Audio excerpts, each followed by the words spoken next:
ਅੱਜ ਸਾਡੇ ਕੋਲੇ ਬਹੁਤ ਪੇਸ਼ੈਂਟਸ ਆਉਂਦੇ ਆ, ਬਹੁਤ ਕੁੜੀਆਂ ਆਉਂਦੀਆਂ ਜੋ ਬਹੁਤ अर्ਲੀ ਏਜ ਵੈਜਾਈਨਲ ਇਨਫੈਕਸ਼ਨ ਹੋ ਰਿਹਾ ਜੀ, ਸਾਡੇ ਪੀਰੀਅਡਸ ਪ੍ਰੋਬਲਮ ਆ ਰਹੀ ਹੈ ਸਾਡੇ, ਔਰ ਐਵੇਂ ਨਹੀਂਗਾ ਵੀ ਸੈਕਸ਼ੁਅਲੀ ਐਕਟਿਵ ਨਹੀਂ ਗਿਆ ਕੁੜੀਆਂ, ਠੀਕ ਹੈ। 18-20 ਸਾਲ ਦੀਆਂ 16 ਸਾਲ ਦੀ ਕੁੜੀਆਂ ਵੀ ਸੈਕਸ਼ੁਅਲੀ ਐਕਟਿਵ ਹੈਗੀਆਂ। ਬਟ ਤੁਸੀਂ ਇਹ ਚੀਜ਼ ਨੂੰ ਸਮਝੋ, ਜਦੋਂ ਇੱਕ ਕੁੜੀ ਪੈਦਾ ਹੁੰਦੀ ਹੈ ਨਾ, ਉਸ ਟਾਈਮ ਤੇ ਉਹਦੇ ਕੋਲੇ ਨੰਬਰ ਆਫ ਐਗਸ ਲਿਮਿਟਡ ਹੁੰਦੇ ਆ, ਠੀਕ ਹੈ। ਲਗਭਗ ਐ ਮੰਨੋ ਵੀ 400 ਐਗਸ ਮੰਨ ਕੇ ਚੱਲੋ, ਠੀਕ ਹੈ। ਪਹਿਲਾਂ ਕੁੜੀਆਂ ਦੇ ਪੀਰੀਅਡ ਸ਼ੁਰੂ ਹੁੰਦੇ ਸੀ 11-12 ਸਾਲ ਦੀ ਉਮਰ 'ਚ, ਅੱਜ ਕੱਲ੍ਹ 9-10 ਸਾਲ ਦੀ ਕੁੜੀਆਂ ਦੇ ਪੀਰੀਅਡ ਸ਼ੁਰੂ ਹੋ ਗਏ। ਇਹ ਕਿਉਂਕਿ ਐਨਵਾਇਰਨਮੈਂਟਲ ਚੇਂਜ ਹੋ ਚੁੱਕਿਆ, ਐਨਵਾਇਰਨਮੈਂਟਲ ਖਾਣਾ ਪੀਣਾ ਆਪਣਾ ਬਦਲ ਚੁੱਕਿਆ, ਐਨਵਾਇਰਨਮੈਂਟਲ ਚੇਂਜਸ ਹੋ ਚੁੱਕੇ ਆ। ਇਸ ਕਰਕੇ ਅੱਜ ਕੱਲ੍ਹ 9-10 ਸਾਲ ਦੀ ਕੁੜੀ ਦੇ ਪੀਰੀਅਡ ਸ਼ੁਰੂ ਹੋ ਜਾਂਦੇ ਆ। ਕੁੜੀਆਂ ਮੈਡਮ ਮੈਚੁਰ ਛੇਤੀ ਹੋ ਰਹੀਆਂ। ਆਪਣੀ ਦਾਦੀਆਂ ਦੀ ਉਮਰ 'ਚ ਤਾਂ 14-15 ਸਾਲ ਦੀ ਉਮਰ 'ਚ ਵਿਆਹ ਹੋ ਜਾਂਦੇ ਸੀਗੇ, ਠੀਕ ਹੈ। 16-17 ਸਾਲ ਦੀ ਉਮਰ 'ਚ ਉਹਨਾਂ ਦੇ ਬੱਚੇ ਹੋ ਜਾਂਦੇ ਸੀਗੇ, ਠੀਕ ਹੈ। ਮਤਲਬ ਆਪਣੀ ਦਾਦੀ ਔਰ ਆਪਣੇ ਪੇਰੈਂਟਸ ਦਾ ਗੈਪ 18-20 ਸਾਲ ਦਾ ਹੀ ਹੋਣਾ ਹੈ, ਇਸ ਤੋਂ ਜ਼ਿਆਦਾ ਨਹੀਂ ਹੈਗਾ, ਠੀਕ ਹੈ। ਬਟ ਹੁਣ ਕੀ ਹੋ ਰਿਹਾ ਹੈ ਕਿ ਹੁਣ 30-32 ਸਾਲ ਦੀ ਉਮਰ 'ਚ ਵਿਆਹ ਹੋ ਰਿਹਾ, ਉਸ ਤੋਂ ਬਾਅਦ ਸੋਚਦੇ ਆ ਵੀ ਆਪਾਂ 2-3 ਸਾਲ ਆਪਾਂ ਇੰਜੋਏ ਕਰੀਏ, ਹਜੇ ਬੱਚੇ ਨਹੀਂ ਲੈਣਾ, ਠੀਕ ਹੈ। ਇਸ ਚੱਕਰ 'ਚ ਕੀ ਹੈ ਕਿ 35-36 ਸਾਲ 37 ਸਾਲ 38 ਸਾਲ ਏਜ ਹੋ ਰਹੀ ਹੈ। ਇੱਕ ਹੁਣ 72 ਘੰਟੇ ਵਾਲੀ ਗੋਲੀ ਵੀ ਹੈ, ਉਹ ਵੀ ਕੁੜੀਆਂ ਬਹੁਤ ਕਾਮਨ ਯੂਜ਼ ਹੋ ਰਹੀ ਹੈ 72 ਘੰਟੇ ਵਾਲੀ ਗੋਲੀ, ਠੀਕ ਹੈ। ਇਹ ਸੋਚਦੇ ਆ ਵੀ ਅਨਪ੍ਰੋਟੈਕਟਿਡ ਸੈਕਸ ਕਰ ਲਓ, ਨੈਕਸਟ ਮਾਰਨਿੰਗ 72 ਆਵਰ ਵਾਲੀ ਪਿਲ ਖਾ ਲਓ। ਇਹ ਗੋਲੀ ਮਤਲਬ ਲੈਣੀ ਚਾਹੀਦੀ ਹੈ ਕਿ ਨਹੀਂ ਲੈਣੀ ਚਾਹੀਦੀ? ਠੀਕ ਹੈ। ਕੁਝ ਕੁ ਲੋਕ ਨਾ ਹਜੇ ਵੀ ਜਿਹੜੇ ਆਪਣੇ ਪੁਰਾਣੇ ਬਜ਼ੁਰਗਾਂ ਦੀ ਗੱਲ ਕਰੀਏ, ਉਹ IVF ਤੇ ਵਿਸ਼ਵਾਸ ਨਹੀਂ ਕਰਦੇ ਹਜੇ ਵੀ। ਜਿਹੜਾ ਪੜ੍ਹਿਆ ਲਿਖਿਆ ਬੰਦਾ ਚਲੋ ਉਹਦੀ ਤਾਂ ਅੱਡ ਗੱਲ ਆ, ਜਿਹੜੇ ਪੁਰਾਣੇ ਉਹ ਹਜੇ ਵੀ ਵਿਸ਼ਵਾਸ ਨਹੀਂ ਕਰਦੇ। ਮੇਲ ਇਨਫਰਟੀਲਿਟੀ ਦਾ ਮੋਸਟ ਕਾਮਨ ਕਾਜ਼ ਹੈਗਾ ਨਸ਼ੇ, ਆਪਣੇ ਇਸ ਏਰੀਆ 'ਚ ਬੇਸਿਕਲੀ। ਹੁਣ ਨਸ਼ੇ ਤਾਂ ਕੁੜੀਆਂ ਵੀ ਬਹੁਤ ਕਰਦੀਆਂ, ਜਿਵੇਂ ਕਿ ਕੁੜੀਆਂ ਡਰਿੰਕ ਲੈਂਦੀਆਂ, ਸਮੋਕਿੰਗ ਕਰਦੀਆਂ, ਉਹਨਾਂ ਨੂੰ ਪ੍ਰੈਗਨੈਂਸੀ ਦੀ ਦਿੱਕਤ ਆਉਂਦੀ ਹੈ ਚੀਜ਼ਾਂ ਨੂੰ ਲੈ ਕੇ? ਪ੍ਰੈਗਨੈਂਸੀ 'ਚ ਵੀ ਦਿੱਕਤ ਆਉਂਦੀ ਹੈ ਔਰ ਆਫਟਰ ਪ੍ਰੈਗਨੈਂਸੀ ਵੀ ਦਿੱਕਤ ਆਉਂਦੀ ਹੈ ਆਪਣੇ ਇਸ ਪਰਟੀਕੂਲਰ ਏਰੀਆ 'ਚ। ਈਵਨ ਕਿਉਂਕਿ ਪੰਜਾਬ ਨਾਲ ਟੱਚ, ਪੰਜਾਬ 'ਚ ਮੇਰੇ ਕੋਲੇ ਅਗਰ ਮੰਨ ਲਓ 10 ਪੇਸ਼ੈਂਟ ਹੈਗੇ IVF ਦੇ, ਤਾਂ ਉਹਨਾਂ 'ਚੋਂ 4 ਪੇਸ਼ੈਂਟ ਨਿਲ ਸਪਰਮ ਕਾਊਂਟ ਵਾਲੇ ਹੁੰਦੇ ਆ। ਨਿਲ ਸਪਰਮ ਕਾਊਂਟ ਵਾਲੇ ਨਹੀਂ, ਮਤਲਬ ਘੱਟ ਸਪਰਮ ਕਾਊਂਟ ਵਾਲੇ ਹੁੰਦੇ ਆ। ਇੱਕ IVF ਦੀ ਗੱਲ ਨਹੀਂ ਕਰ ਰਹੀ ਮੈਂ, ਇਨਫਰਟੀਲਿਟੀ ਦੇ ਵਿੱਚ ਵੀ ਮੇਰੇ ਕੋਲ ਕਲੀਨਿਕ ਦੇ ਵਿੱਚ ਵੀ ਆਉਂਦੇ ਆ, ਤਾਂ ਸਪਰਮ ਕਾਊਂਟ ਘੱਟ ਵਾਲੇ 10 ਤੋਂ 4 ਪੇਸ਼ੈਂਟ ਹੋਣਗੇ। ਸਤਿ ਸ਼੍ਰੀ ਅਕਾਲ ਜੀ ਸਾਰਿਆਂ ਨੂੰ, ਤੁਹਾਡੇ ਆਪਣੇ ਚੈਨਲ ਜੰਕਸ਼ਨ ਪੋਡਕਾਸਟ 'ਤੇ ਸਵਾਗਤ ਹੈ ਜੀ। ਅੱਜ ਅਸੀਂ ਜਿਨ੍ਹਾਂ ਨਾਲ ਜੁੜੇ ਹਾਂ ਉਹਨੂੰ ਗੱਲਬਾਤ ਕਰਦੇ ਹਾਂ, IVF specialist doctor Sandeep Kaur. ਸਤਿ ਸ਼੍ਰੀ ਅਕਾਲ ਮੈਡਮ। ਸਤਿ ਸ਼੍ਰੀ ਅਕਾਲ ਜੀ। ਹਾਂਜੀ ਹੋਰ ਮੈਮ ਠੀਕ ਹੋ ਜੀ? ਵਧੀਆ, ਹਾਂਜੀ ਮੈਮ ਆਪਾਂ ਜਿਵੇਂ IVF ਦੀ ਗੱਲ ਕਰੀਏ, ਜਿਹੜਾ IVF ਹੁੰਦਾ ਕੀ ਹੈ, ਤੁਸੀਂ ਉਹਨੂੰ ਵਿਸਤਾਰ ਰੂਪ 'ਚ ਦੱਸੋ। IVF ਦਾ ਫੁੱਲ ਫਾਰਮ ਹੁੰਦਾ ਹੈ ਇਨ ਵਿਟਰੋ ਫਰਟੀਲਾਈਜੇਸ਼ਨ, ਹੈ ਨਾ। ਫਰਟੀਲਾਈਜੇਸ਼ਨ ਦੋ ਤਰੀਕੇ ਦੇ, ਇਨ ਵਿਵੋ, ਇਨ ਵਿਟਰੋ। ਜੋ ਕੰਮ ਬੋਡੀ ਦੇ ਅੰਦਰ ਹੁੰਦਾ ਹੈ ਉਹਨੂੰ ਆਪਾਂ ਕਹਿੰਦੇ ਇਨ ਵਿਵੋ ਫਰਟੀਲਾਈਜੇਸ਼ਨ, ਜੋ ਕੰਮ ਬਾਹਰ ਲੈਬ 'ਚ ਹੁੰਦਾ ਹੈ ਉਹਨੂੰ ਆਪਾਂ ਕਹਿੰਦੇ ਇਨ ਵਿਟਰੋ ਫਰਟੀਲਾਈਜੇਸ਼ਨ, ਠੀਕ ਹੈ। ਇਹਦੇ ਵਿੱਚ ਸਿੰਪਲ ਜੀ ਗੱਲ ਇਹ ਹੈ ਕਿ ਜੋ ਫਰਟੀਲਾਈਜੇਸ਼ਨ ਦਾ ਪ੍ਰੋਸੀਜਰ ਹੁੰਦਾ, ਮਤਲਬ ਜੋ ਇੱਕ ਅੰਡਾ ਔਰ ਸ਼ੁਕਰਾਣੂ ਨੂੰ ਜੋ ਮਿਲਾਉਣ ਵਾਲਾ ਜੋ ਪ੍ਰੋਸੀਜਰ ਹੈ ਨਾ, ਉਹ ਆਪਾਂ ਲੈਬ 'ਚ ਕਰਦੇ ਹਾਂ, ਠੀਕ ਹੈ।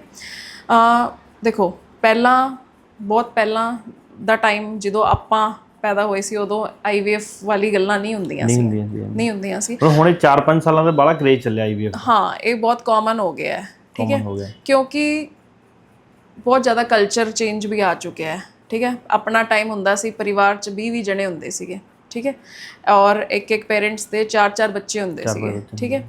ਜੋ ਪੇਰੈਂਟਸ ਦੀ ਆਪਣੇ ਪੇਰੈਂਟਸ ਦਾ ਵਿਆਹ ਮੋਸਟਲੀ 20-22 ਸਾਲ ਦੀ ਉਮਰ 'ਚ ਹੋ ਜਾਂਦਾ ਸੀਗਾ, ਠੀਕ ਹੈ।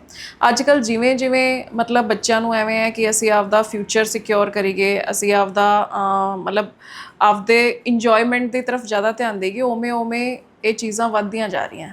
ਕਿਉਂਕਿ ਹੁਣ ਕੀ ਹੋ ਰਿਹਾ ਕਿ ਹਰ ਕਿਸੇ ਨੂੰ ਐਵੇਂ ਲੱਗਦਾ ਹੈ ਕਿ ਮੈਂ ਜਲਦੀ ਏਜ 'ਚ ਵਿਆਹ ਨਾ ਕਰਾਂ, ਮੈਂ ਪਹਿਲਾਂ ਆਪਦੇ ਆਪ ਨੂੰ ਪੂਰਾ ਸਟੈਂਡ ਕਰ ਲਾਂ, ਠੀਕ ਹੈ। ਕੁੜੀਆਂ ਨੂੰ ਵੀ ਐਵੇਂ ਲੱਗਦਾ, ਮੁੰਡਿਆਂ ਨੂੰ ਵੀ ਐਵੇਂ ਲੱਗਦਾ, ਠੀਕ ਹੈ। ਬਟ ਕਿਤੇ ਨਾ ਕਿਤੇ ਇਸ ਚੱਕਰ 'ਚ ਆਪਾਂ ਜੋ ਆਪਣਾ ਇੱਕ ਨੈਚੁਰਲ ਪ੍ਰੋਸੀਜਰ ਹੁੰਦਾ ਸੀਗਾ ਇੱਕ ਪ੍ਰੈਗਨੈਂਸੀ ਵਾਲਾ, ਔਰ ਜੋ ਇੱਕ ਆਪਣੇ ਪੇਰੈਂਟਸ ਨੇ ਜੋ ਫੋਰਫਾਦਰਸ ਨੇ ਜੋ ਸੈੱਟ ਕੀਤਾ ਸੀਗਾ ਵੀ ਬੱਚੇ ਜਿਵੇਂ ਬੜੇ ਹੋਣਗੇ ਉਹਨਾਂ ਦਾ ਵਿਆਹ ਇੱਕ ਏਜ 'ਚ ਕਰ ਦਈਏ, ਏਜ ਉਸ ਤੋਂ ਬਾਅਦ ਉਹ ਆਪਦਾ ਅਗਰ ਫਿਊਚਰ ਸੈੱਟ ਕਰਨ ਤਾਂ ਉਹ ਜ਼ਿਆਦਾ ਵਧੀਆ ਹੁੰਦਾ। ਮੇਰੇ ਖਿਆਲ ਉਹ ਵੀ ਇੱਕ ਸਹੀ ਸੀਗਾ ਉਹਨਾਂ ਦਾ, ਸਹੀ ਸੀਗਾ, ਹਾਂਜੀ, ਠੀਕ ਹੈ। ਕਿਉਂਕਿ ਕੀ ਹੋ ਰਿਹਾ ਹੈ ਕਿ ਦੇਖੋ ਮੁੰਡਾ ਕੁੜੀ ਯੰਗ ਤਾਂ 18-20 ਸਾਲ ਦੀ ਉਮਰ 'ਚ ਹੀ ਹੋ ਰਹੇ ਹੈ, ਠੀਕ ਹੈ। ਔਰ ਐਵੇਂ ਨਹੀਂਗਾ ਕਿ ਉਹ ਆਪਦੀ ਬੇਸਿਕ ਨੀਡਸ ਪੂਰੀ ਨਹੀਂ ਕਰ ਰਹੇਗੇ, ਠੀਕ ਹੈ। ਅੱਜ ਸਾਡੇ ਕੋਲੇ ਬਹੁਤ ਪੇਸ਼ੈਂਟਸ ਆਉਂਦੇ ਆ, ਬਹੁਤ ਕੁੜੀਆਂ ਆਉਂਦੀਆਂ ਜੋ ਬਹੁਤ अर्ਲੀ ਏਜ ਵੈਜਾਈਨਲ ਇਨਫੈਕਸ਼ਨ ਹੋ ਰਿਹਾ ਜੀ, ਸਾਡੇ ਪੀਰੀਅਡਸ ਪ੍ਰੋਬਲਮ ਆ ਰਹੀ ਹੈ ਸਾਡੇ, ਔਰ ਐਵੇਂ ਨਹੀਂਗਾ ਵੀ ਸੈਕਸ਼ੁਅਲੀ ਐਕਟਿਵ ਨਹੀਂ ਗਿਆ ਕੁੜੀਆਂ, ਠੀਕ ਹੈ 18 20 ਸਾਲ ਦੀਆਂ 16 ਸਾਲ ਦੀ ਕੁੜੀਆਂ ਵੀ ਸੈਕਸ਼ੂਅਲੀ ਐਕਟਿਵ ਹੈਗੀਆਂ ਬਟ ਪੜ੍ਹਾਈ ਕਰਦੇ ਕਰਦੇ ਉਹਨਾਂ ਦਾ ਵਿਆਹ ਹੋ ਰਿਹਾ 30 ਤੋਂ 32 ਸਾਲ ਦੀ ਉਮਰ 'ਚ ਠੀਕ ਹੈ ਔਰ ਉਸ ਉਮਰ 'ਚ ਜਾ ਕੇ ਇੱਕ ਤਾਂ ਕੀ ਹੈ ਕਿ ਕੁੜੀਆਂ 'ਚ ਇਨਫੈਕਸ਼ਨਸ ਬਹੁਤ ਹੋ ਜਾਂਦੇ ਆ ਠੀਕ ਹੈ ਇਸ ਕਰਕੇ ਟਿਊਬਾਂ ਬਲੌਕ ਹੋਣਾ ਇਹ ਬਹੁਤ ਕਾਮਨ ਰੀਜ਼ਨ ਹੋ ਚੁੱਕਿਆ ਹੈ ਦੂਸਰਾ ਕੀ ਹੈ ਕਿ ਤੁਸੀਂ ਇਹ ਚੀਜ਼ ਨੂੰ ਸਮਝੋ ਜਦੋਂ ਇੱਕ ਕੁੜੀ ਪੈਦਾ ਹੁੰਦੀ ਹੈ ਨਾ ਉਸ ਟਾਈਮ ਤੇ ਉਹਦੇ ਕੋਲੇ ਨੰਬਰ ਆਫ ਐਗਸ ਲਿਮਿਟਿਡ ਹੁੰਦੇ ਆ ਠੀਕ ਹੈ ਲਗਭਗ ਐ ਮੰਨੋ ਵੀ 400 ਐਗਸ ਮੰਨ ਕੇ ਚੱਲੋ ਠੀਕ ਹੈ ਪਹਿਲਾਂ ਕੁੜੀਆਂ ਦੇ ਪੀਰੀਅਡ ਸ਼ੁਰੂ ਹੁੰਦੇ ਸੀ 11-12 ਸਾਲ ਦੀ ਉਮਰ 'ਚ ਅੱਜ ਕੱਲ੍ਹ 9-10 ਸਾਲ ਦੀ ਕੁੜੀਆਂ ਦੇ ਪੀਰੀਅਡ ਸ਼ੁਰੂ ਹੋ ਗਏ ਇਹ ਕਿਉਂਕਿ এনवायरमेंटल ਚੇਂਜ ਹੋ ਚੁੱਕਿਆ ਹੈ এনवायरमेंटल ਖਾਣਾ ਪੀਣਾ ਆਪਣਾ ਬਦਲ ਚੁੱਕਿਆ ਹੈ এনवायरमेंटल ਚੇਂਜਸ ਹੋ ਚੁੱਕੇ ਹੈ ਇਸ ਕਰਕੇ ਅੱਜ ਕੱਲ੍ਹ 9-10 ਸਾਲ ਦੀ ਕੁੜੀ ਦੇ ਪੀਰੀਅਡ ਸ਼ੁਰੂ ਹੋ ਜਾਂਦੇ ਜਿਵੇਂ ਮੈਂਸਸ ਸ਼ੁਰੂ ਹੁੰਦੇ ਆ ਕੁੜੀਆਂ ਮੈਚੁਰ ਵੀ ਛੇਤੀ ਹੋ ਰਹੀਆਂ ਠੀਕ ਹੈ ਪਰ ਮੰਥ ਇੱਕ ਐਗ ਰਿਲੀਜ਼ ਹੁੰਦਾ ਹੈ ਆਪਾਂ ਇਹ ਕਹਿੰਦੇ ਆ ਕਿ ਹਰ ਸਾਈਕਲ 'ਚ ਇੱਕ ਐਗ ਰਿਲੀਜ਼ ਹੁੰਦਾ ਹੈ ਤੇ ਇਹ ਮੰਨੋ ਵੀ 9-10 ਸਾਲ ਦੀ ਉਮਰ 'ਚ ਪੀਰੀਅਡ ਸ਼ੁਰੂ ਹੋ ਗਏ ਤਾਂ ਉਹ ਹੌਲੀ ਹੌਲੀ ਕਰਕੇ ਜੋ ਨੰਬਰ ਆਫ ਐਗਸ ਹੈ ਉਹ ਘੱਟ ਹੁੰਦੇ ਜਾ ਰਹੇ ਆ ਵੀ ਕੁੜੀਆਂ ਮੈਚੁਰ ਤਾਂ ਘੱਟ ਏਜ 'ਚ ਹੋਣੀਆਂ ਸ਼ੁਰੂ ਹੋ ਗਈਆਂ ਉਹਨਾਂ ਦਾ ਵਿਆਹ ਲੇਟ ਹੋਣਾ ਸ਼ੁਰੂ ਹੋ ਗਿਆ ਤਾਂ ਇੱਕ ਗੈਪ ਕਿੰਨਾ ਵੱਧ ਗਿਆ ਪਹਿਲਾਂ ਐਵੇਂ ਹੁੰਦਾ ਸੀਗਾ ਕਿ ਆਪਣੀ ਦਾਦੀਆਂ ਦੀ ਉਮਰ 'ਚ ਤਾਂ 14-15 ਸਾਲ ਦੀ ਉਮਰ 'ਚ ਵਿਆਹ ਹੋ ਜਾਂਦੇ ਸੀਗੇ ਠੀਕ ਹੈ 16-17 ਸਾਲ ਦੀ ਉਮਰ 'ਚ ਉਹਨਾਂ ਦੇ ਬੱਚੇ ਹੋ ਜਾਂਦੇ ਸੀਗੇ ਠੀਕ ਹੈ ਮਤਲਬ ਆਪਣੀ ਦਾਦੀ ਔਰ ਆਪਣੇ ਪੇਰੈਂਟਸ ਦਾ ਗੈਪ 18-20 ਸਾਲ ਦਾ ਹੀ ਹੋਣਾ ਇਸ ਤੋਂ ਜ਼ਿਆਦਾ ਨਹੀਂ ਹੈਗਾ ਠੀਕ ਹੈ ਬਟ ਹੁਣ ਕੀ ਹੋ ਰਿਹਾ ਹੈ ਕਿ ਹੁਣ 30-32 ਸਾਲ ਦੀ ਉਮਰ 'ਚ ਵਿਆਹ ਹੋ ਰਿਹਾ ਉਸ ਤੋਂ ਬਾਅਦ ਸੋਚਦੇ ਆ ਵੀ ਆਪਾਂ 2-3 ਸਾਲ ਆਪਾਂ ਇੰਜੋਏ ਕਰੀਏ ਹਜੇ ਬੱਚੇ ਨਹੀਂ ਲੈਣਾ ਠੀਕ ਹੈ ਇਸ ਚੱਕਰ 'ਚ ਕੀ ਹੈ ਕਿ 35-36 ਸਾਲ 37 ਸਾਲ 38 ਸਾਲ ਏਜ ਹੋ ਰਹੀ ਹੈ ਉਸ ਤੋਂ ਬਾਅਦ ਜਦੋਂ ਆਪਾਂ ਉਸ ਤੋਂ ਬਾਅਦ ਜਦੋਂ ਕਪਲ ਸੋਚਦਾ ਹੈ ਵੀ ਹੁਣ ਵਿਆਹ ਹੋ ਗਿਆ 4 ਸਾਲ ਹੋ ਗਏ ਹੁਣ ਆਪਾਂ ਟਰਾਈ ਕਰ ਰਹੇ ਹਾਂ 6 ਮਹੀਨੇ ਹੋ ਗਏ ਆਪਾਂ ਨੂੰ ਟਰਾਈ ਕਰਦੇ ਵੀ ਬੱਚਾ ਨਹੀਂ ਹੋ ਰਿਹਾ ਜਾ ਕੇ ਡਾਕਟਰ ਨੂੰ ਪੁੱਛੀਏ ਜਦੋਂ ਉਹ ਆਉਂਦੇ ਆ ਠੀਕ ਹੈ ਆਪਣੇ ਸਾਡੇ ਕੋਲੇ ਆਉਂਦੇ ਆ ਅਸੀਂ ਬੇਸਿਕ ਟੈਸਟ ਕਰਾਉਂਦੇ ਆ ਠੀਕ ਹੈ ਸਭ ਤੋਂ ਪਹਿਲਾਂ ਇੱਕ ਫੀਮੇਲ ਦਾ ਅਸੀਂ ਕਰਾਉਂਦੇ ਅਲਟਰਾਸਾਊਂਡ ਠੀਕ ਹੈ ਔਰ ਬਲੱਡ ਪ੍ਰੋਫਾਈਲ ਕਰਾਉਂਦੇ ਜਿਵੇਂ ਬਲੱਡ ਪ੍ਰੋਫਾਈਲ 'ਚ ਇੱਕ ਤਾਂ CBC complete blood count thyroid ਦਾ ਟੈਸਟ ਪ੍ਰੋਲੈਕਟਿਨ ਦਾ ਟੈਸਟ ਬਲੱਡ ਗਰੁੱਪ ਔਰ ਸ਼ੂਗਰ ਠੀਕ ਹੈ ਇਹ ਸਭ ਫੀਮੇਲਸ ਦਾ ਕਰਾਉਂਦੇ ਆ ਮੇਲਸ 'ਚ ਬੇਸਿਕਲੀ ਅਸੀਂ ਕਰਾਉਂਦੇ ਆ ਸੀਮਨ ਐਨਾਲਾਈਸਿਸ ਕਿ ਸੀਮਨ ਕਾਊਂਟ ਕਿੰਨਾ ਹੈ ਠੀਕ ਹੈ ਔਰ ਉਹ 'ਚ ਪਤਾ ਲੱਗਦਾ ਹੈ ਕਿ ਫੀਮੇਲਸ 'ਚ थायराइड ਦੀ ਪ੍ਰੋਬਲਮ ਬਹੁਤ ਜ਼ਿਆਦਾ ਕਾਮਨ ਹੈ ਅੱਜ ਕੱਲ੍ਹ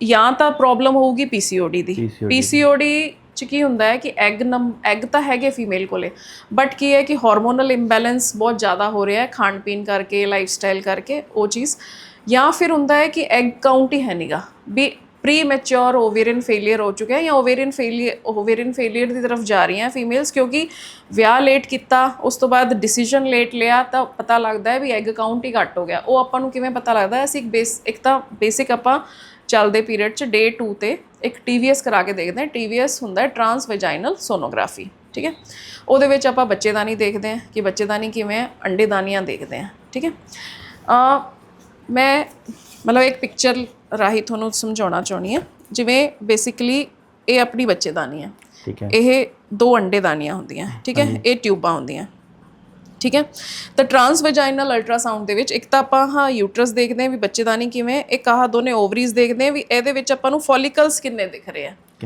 ਫੋਲੀਕਲ ਕਾਊਂਟ ਨਾਲ ਆਪਾਂ ਨੂੰ ਇੱਕ ਆਈਡੀਆ ਹੋ ਜਾਂਦਾ ਹੈ ਵੀ ਐਗਸ ਕਿੰਨੇ ਕੁ ਹੈ ਤਾਂ ਇੰਨਾ ਸ਼ੌਕਿੰਗ ਹੁੰਦਾ ਹੈ ਦੇਖ ਕੇ ਕਿ ਫੋਲੀਕਲ ਇੱਕ ਸਾਈਡ ਤੇ 3-4 ਇੱਕ ਸਾਈਡ ਤੇ 3-4 ਫਿਰ ਆਪਾਂ ਇੱਕ ਬਲੱਡ ਟੈਸਟ ਕਰਾ ਕੇ ਦੇਖਦੇ ਹਾਂ AMH ਹੁੰਦਾ ਹੈ ਐਂਟੀ ਮੁਲੇਰੀਅਨ ਹਾਰਮੋਨ ਉਹ ਆਪਾਂ ਨੂੰ ਇਹ ਦੱਸਦਾ ਹੈ ਕਿ ਆਪਣੇ ਕੋਲੇ ਕਿੰਨਾ ਐਗ ਦਾ ਸਟਾਕ ਹੈਗਾ ਉਹ ਕਰਾ ਕੇ ਦੇਖਦੇ ਹਾਂ ਫੀਮੇਲ ਦੇ ਲੈਸ ਦੈਨ 1 ਇਜ਼ ਬਿਲਕੁਲ ਰਿਡਿਊਸਿੰਗ ਹੋ ਰਿਹਾ ਹੈ ਮਤਲਬ ਇਹ ਬਹੁਤ ਜ਼ਿਆਦਾ ਸਾਨੂੰ ਵੀ ਸ਼ੌਕਿੰਗ ਲੱਗਦਾ ਹੈ ਤੇ ਫੀਮੇਲਸ ਨੂੰ ਵੀ ਸ਼ੌਕਿੰਗ ਲੱਗਦਾ ਹੈ ਕਿਉਂਕਿ ਇਹ ਚੀਜ਼ ਦੀ ਇੰਨੀ ਐਜੂਕੇਸ਼ਨ ਹੈ ਨਹੀਂਗੀ ਕਿ ਐਗ ਕਾਊਂਟ ਵਿਦ ਉਮਰ ਘੱਟ ਹੋ ਰਿਹਾ ਹੈ ਤੇ ਏਜ ਦੇ ਹਿਸਾਬ ਨਾਲ ਦਿੱਕਤ ਆਉਂਦੀ ਹੈ ਠੀਕ ਹੈ PCOD ਤਾਂ ਦੋ ਹੀ ਰੀਜ਼ਨ ਸਾਡੇ ਕੋਲੇ ਕਾਮਨਲੀ ਆਉਂਦੇ ਆ ਜਾਂ ਤਾਂ PCOD ਦੇ ਵਿੱਚ ਪਰ ਇੰਨਾ ਹੁੰਦਾ ਹੈ ਵੀ ਹਾਂ ਉਹਦੇ ਕੋਲੇ ਐਗਸ ਹੁੰਦੇ ਆ ਬਸ ਇਹ ਹੈ ਕਿ ਹਾਰਮੋਨਸ ਠੀਕ ਕਰਨੇ ਪੈਂਦੇ ਆ ਹਾਰਮੋਨਸ ਠੀਕ ਕਰਕੇ ਬਟ ਉਹਦੇ ਵਿੱਚ ਵੀ IVF ਦੀ ਨੀਡ ਪੈਂਦੀ ਹੈ ਨਾਰਮਲੀ ਪ੍ਰੈਗਨੈਂਸੀ ਲਾਈਨ 'ਚ ਦਿੱਕਤ ਆਉਂਦੀ ਹੈ ਜਿਹਦੇ ਕੋਲੇ ਐਗ ਕਾਊਂਟ ਬਿਲਕੁਲ ਘੱਟ ਹੈ ਚੈਲੰਜਿੰਗ ਜ਼ਿਆਦਾ ਉਹ ਹੋ ਜਾਂਦਾ ਹੈ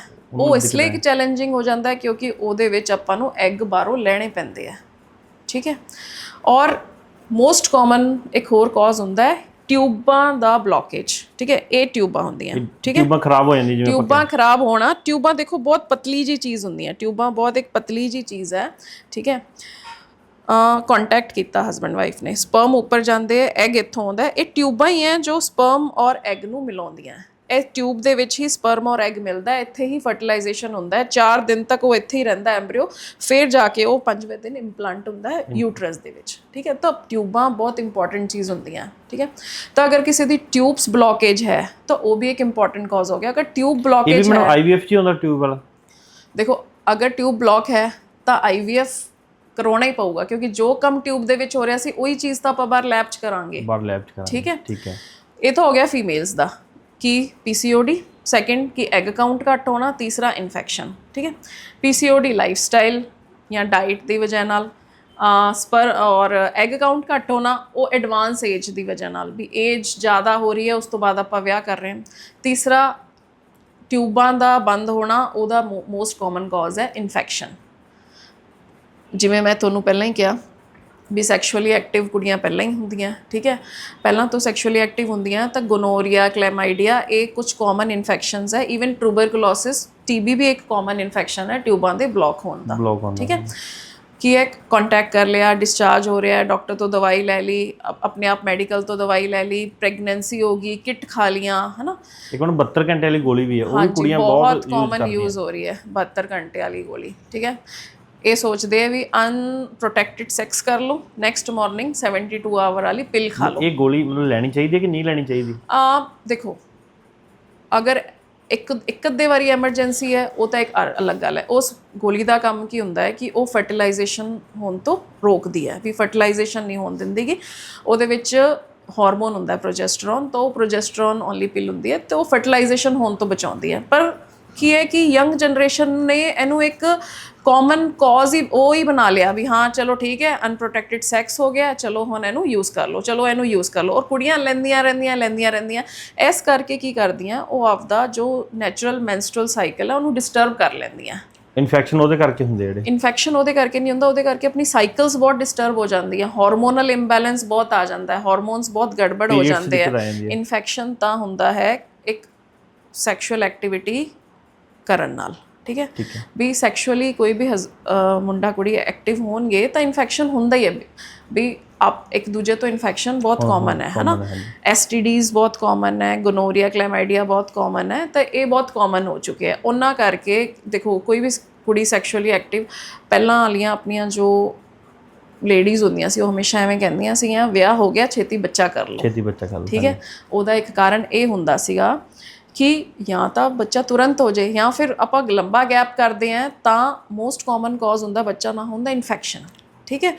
ਉਹਨਾਂ ਦਾ ਕਹਿਣ ਦਾ ਮਤਲਬ ਇਹੀ ਸੀਗਾ ਕਿ ਤੁਸੀਂ ਸੈਕਸ਼ੁਅਲੀ ਐਕਟਿਵ ਰਹੋਗੇ ਤਾਂ ਕੁਛ ਨਾ ਕੁਛ ਇਨਫੈਕਸ਼ਨ ਹੋਊਗਾ, ਜਿਹਦੇ ਕਰਕੇ ਟਿਊਬਸ ਦੇ ਕੁਛ ਰੀਜ਼ਨਸ ਹੋਣਗੇ ਜਾਂ ਕੁਛ ਵੀ, ਜਿਹਦੇ ਕਰਕੇ ਬਾਅਦ 'ਚ ਬੱਚਾ ਲੈਣ 'ਚ ਦਿੱਕਤ ਆਊਗੀ, ਠੀਕ ਹੈ।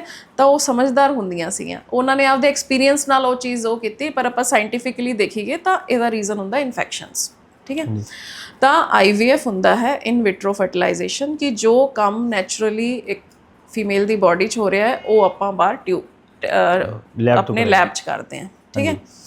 IVF ਜੋ ਹੈ ਉਹਦਾ ਪ੍ਰੋਸੀਜਰ ਲਈ ਮੰਨ ਲਓ ਅਸੀਂ ਪੂਰੀ ਉਹ ਕਰ ਲਿਆ, ਮੇਲ ਫੀਮੇਲ ਨੂੰ ਪੂਰਾ ਉਹਨਾਂ ਦੀ ਪੂਰੀ ਬੇਸਿਕ ਪ੍ਰੋਫਾਈਲ ਕਰਾ ਕੇ ਦੇਖ ਲਈ, ਹਸਬੈਂਡ ਵਾਈਫ ਦੋਨਾਂ ਦੀ, ਹੈ ਨਾ।